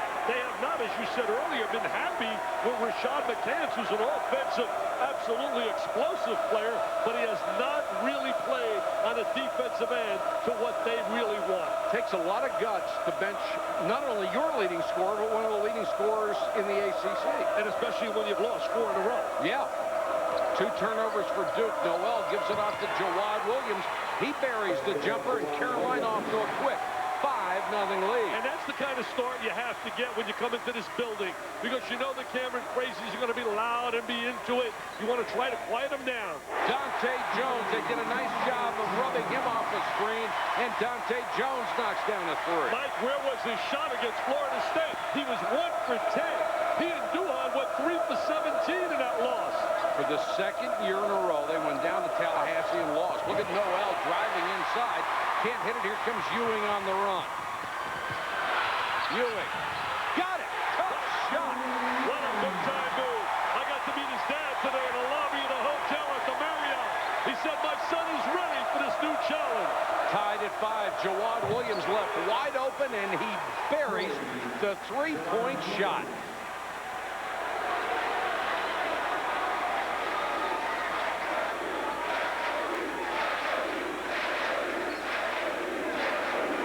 (17 minutes, 36 seconds to go. First half of play from Cameron Indoor. Mike Patrick, Dick Vitale, our entire ESPN crew with you. Hot shooting so far. North Carolina's at 3 out of 4. Duke now 2 out of 3. Nice start by North Carolina. Really got their big guy involved. Jawad Williams coming off 2 big games. Felton pass a little too strong and another turnover. Dante Jones against Manuel, the best defensive player out there, and Dante Jones hits. Boy, he hits his first 2 shots, Mike. He went 1 for 10 in that loss to Florida State. He and Duhon were 3 for 17. They can't have that out of their veterans if they're going to really have a great year. That was really after a hot streak where for 10 games he averaged nearly 19 points. Felton penetrates, and he'll draw the foul. Like, how big is this game for North Carolina? You lose 4 in a row. You start the season off 5-0. You win the NIT. You beat Kansas. Things look great. They lose Sean May, and now they're in a situation where the dream of an NCAA berth really now becomes almost desperate. Well, Dick, this game completes the first half of the ACC schedule. Now they have to play everybody again. If they lost this game, they'd be 2-6 in the conference. If you think, well, they'd be 2-6 in the next date, it's over. Well, what you're saying is NIT. Well, you're not even saying NIT. You're saying below 500 and goodbye. Yeah, then you say play in the Summer League. But the bottom line is they feel things could turn around, especially if they get Sean May back. They're optimistic. There's a chance they can get him back latter part of the year. And in the next 8 games in conference play, 5 of them are at home. That would really help. Felton hits a free throw, 1 out of 2. 9-7. And there's their record since he was hurt. Broken foot. He broke an arm in high school. They say he's a quick healer. He came back quicker than expected from that. Reddick. And Reddick is saying that ball had to be tipped. I'm a great shooter. I'm not going to hit the side of the backboard. Jackie Manuel did a great job challenging him defensively. Take a look at his history, Mike. You've been here for all those games. Yes, I have, Dick. North Carolina still leads the overall series, but Duke has dominated lately. They won the last 5, 10 of the last 11, and they have lumped the heels in the process, winning by almost 20 points a game. Duhon's on the floor now. They need his defensive ability. They need his leadership. for North Carolina. And then McCann dribbles the ball out of bounds.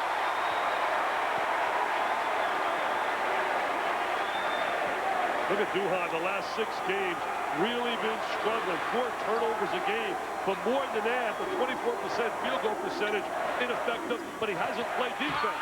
Nice pass to Sanders. Beautiful little pass inside. That was a great look, great angle. Sanders with the good post move. That's been really not existed in their offense. Inside scoring. Felton lost the ball. Still loose. Shavlik-Randolph comes up with it. He goes inside and scores. He was 6 without play in that game at Florida State, boys, with 6 minutes. Duke with its first lead, and this place is going nuts. It is wacky, just like last night at Rupp Arena when Kentucky put the hurt on Florida. Nice move by Jawad Williams to get by Sanders. Good pass to the baseline. Jackie Manuel for 3. Got to make that open shot. He's not normally a good long-range shooter. Struggles from that on the perimeter. He's more a slasher. And Carolina is the worst three-point shooting team in the ACC. They've hit their first 3 tonight. Dante Jones will try a 3. Both teams just lighting it up. I tell you, Dante Jones playing like the Storm he did earlier this year. Not like the kid that played down there in Tallahassee. He has 8 of Duke's first 14 points. Oh, who's that wacky guy? Why don't you join me? Why don't you come up there with me? 63 years old on a Mac 12. So, set up a department meeting for tomorrow and put in a call to the client. Get them up to speed. Anything else? Here's a thought. Instead of saving money by not using paper, we could just go to Staples. Yeah, with Staples 365 savings, they compare prices and back it up with a 110% price match guarantee. I like that. Jot that down. Low prices on every item every day. Staples 365 savings. Savings made easy.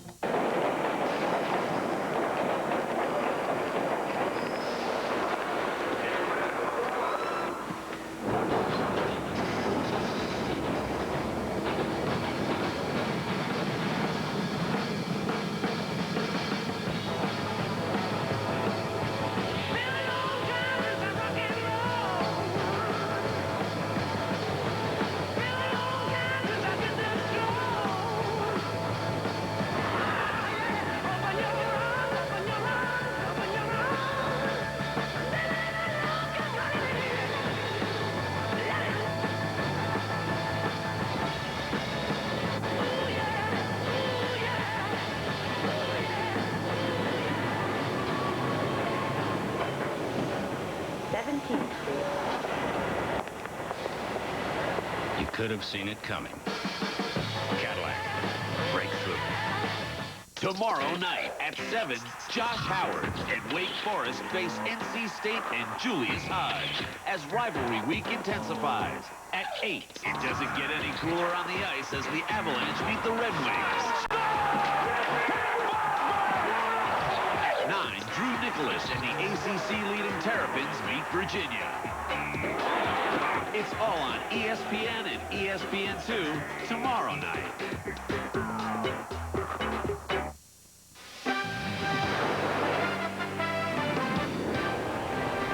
ESPN's exclusive presentation of NCAA basketball is presented by Staples. Get back time. Go to Staples.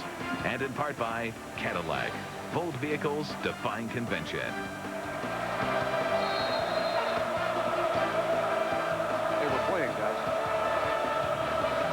Duke and North Carolina, the Heels with the basketball down by 2. They're shooting lights out.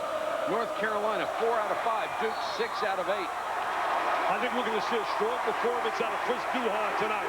I think he's got the message how important he is to this basketball team. Hey, I'll tell you, talk about McCants, how important he is. Barry Swaluga had an article today about the fact that when he scores 20 a game, in the games they won, he's brilliant. In the games they lose, he shoots 39%. The big part of their offense, the question is, can they get what they want out of them on defense? McCants trying to go backdoor. Knocked away from Sanders. Shavlik-Randolph reached in. And there's a jump ball situation. This is a great officiating group. Carl has Duke Edsel and Tim Higgins, 3 veteran guys that are going to let him play. Had that last night also with Clarkity and certainly Teddy Valentine and Jim Burge. You look at McCants, he's just got to really listen to his teammates too, who are sending a message to him. You got to play hard every day in practice. You hate to see a talent like that not respond to a bunch of coaches that are so passionate and love that jersey they represent.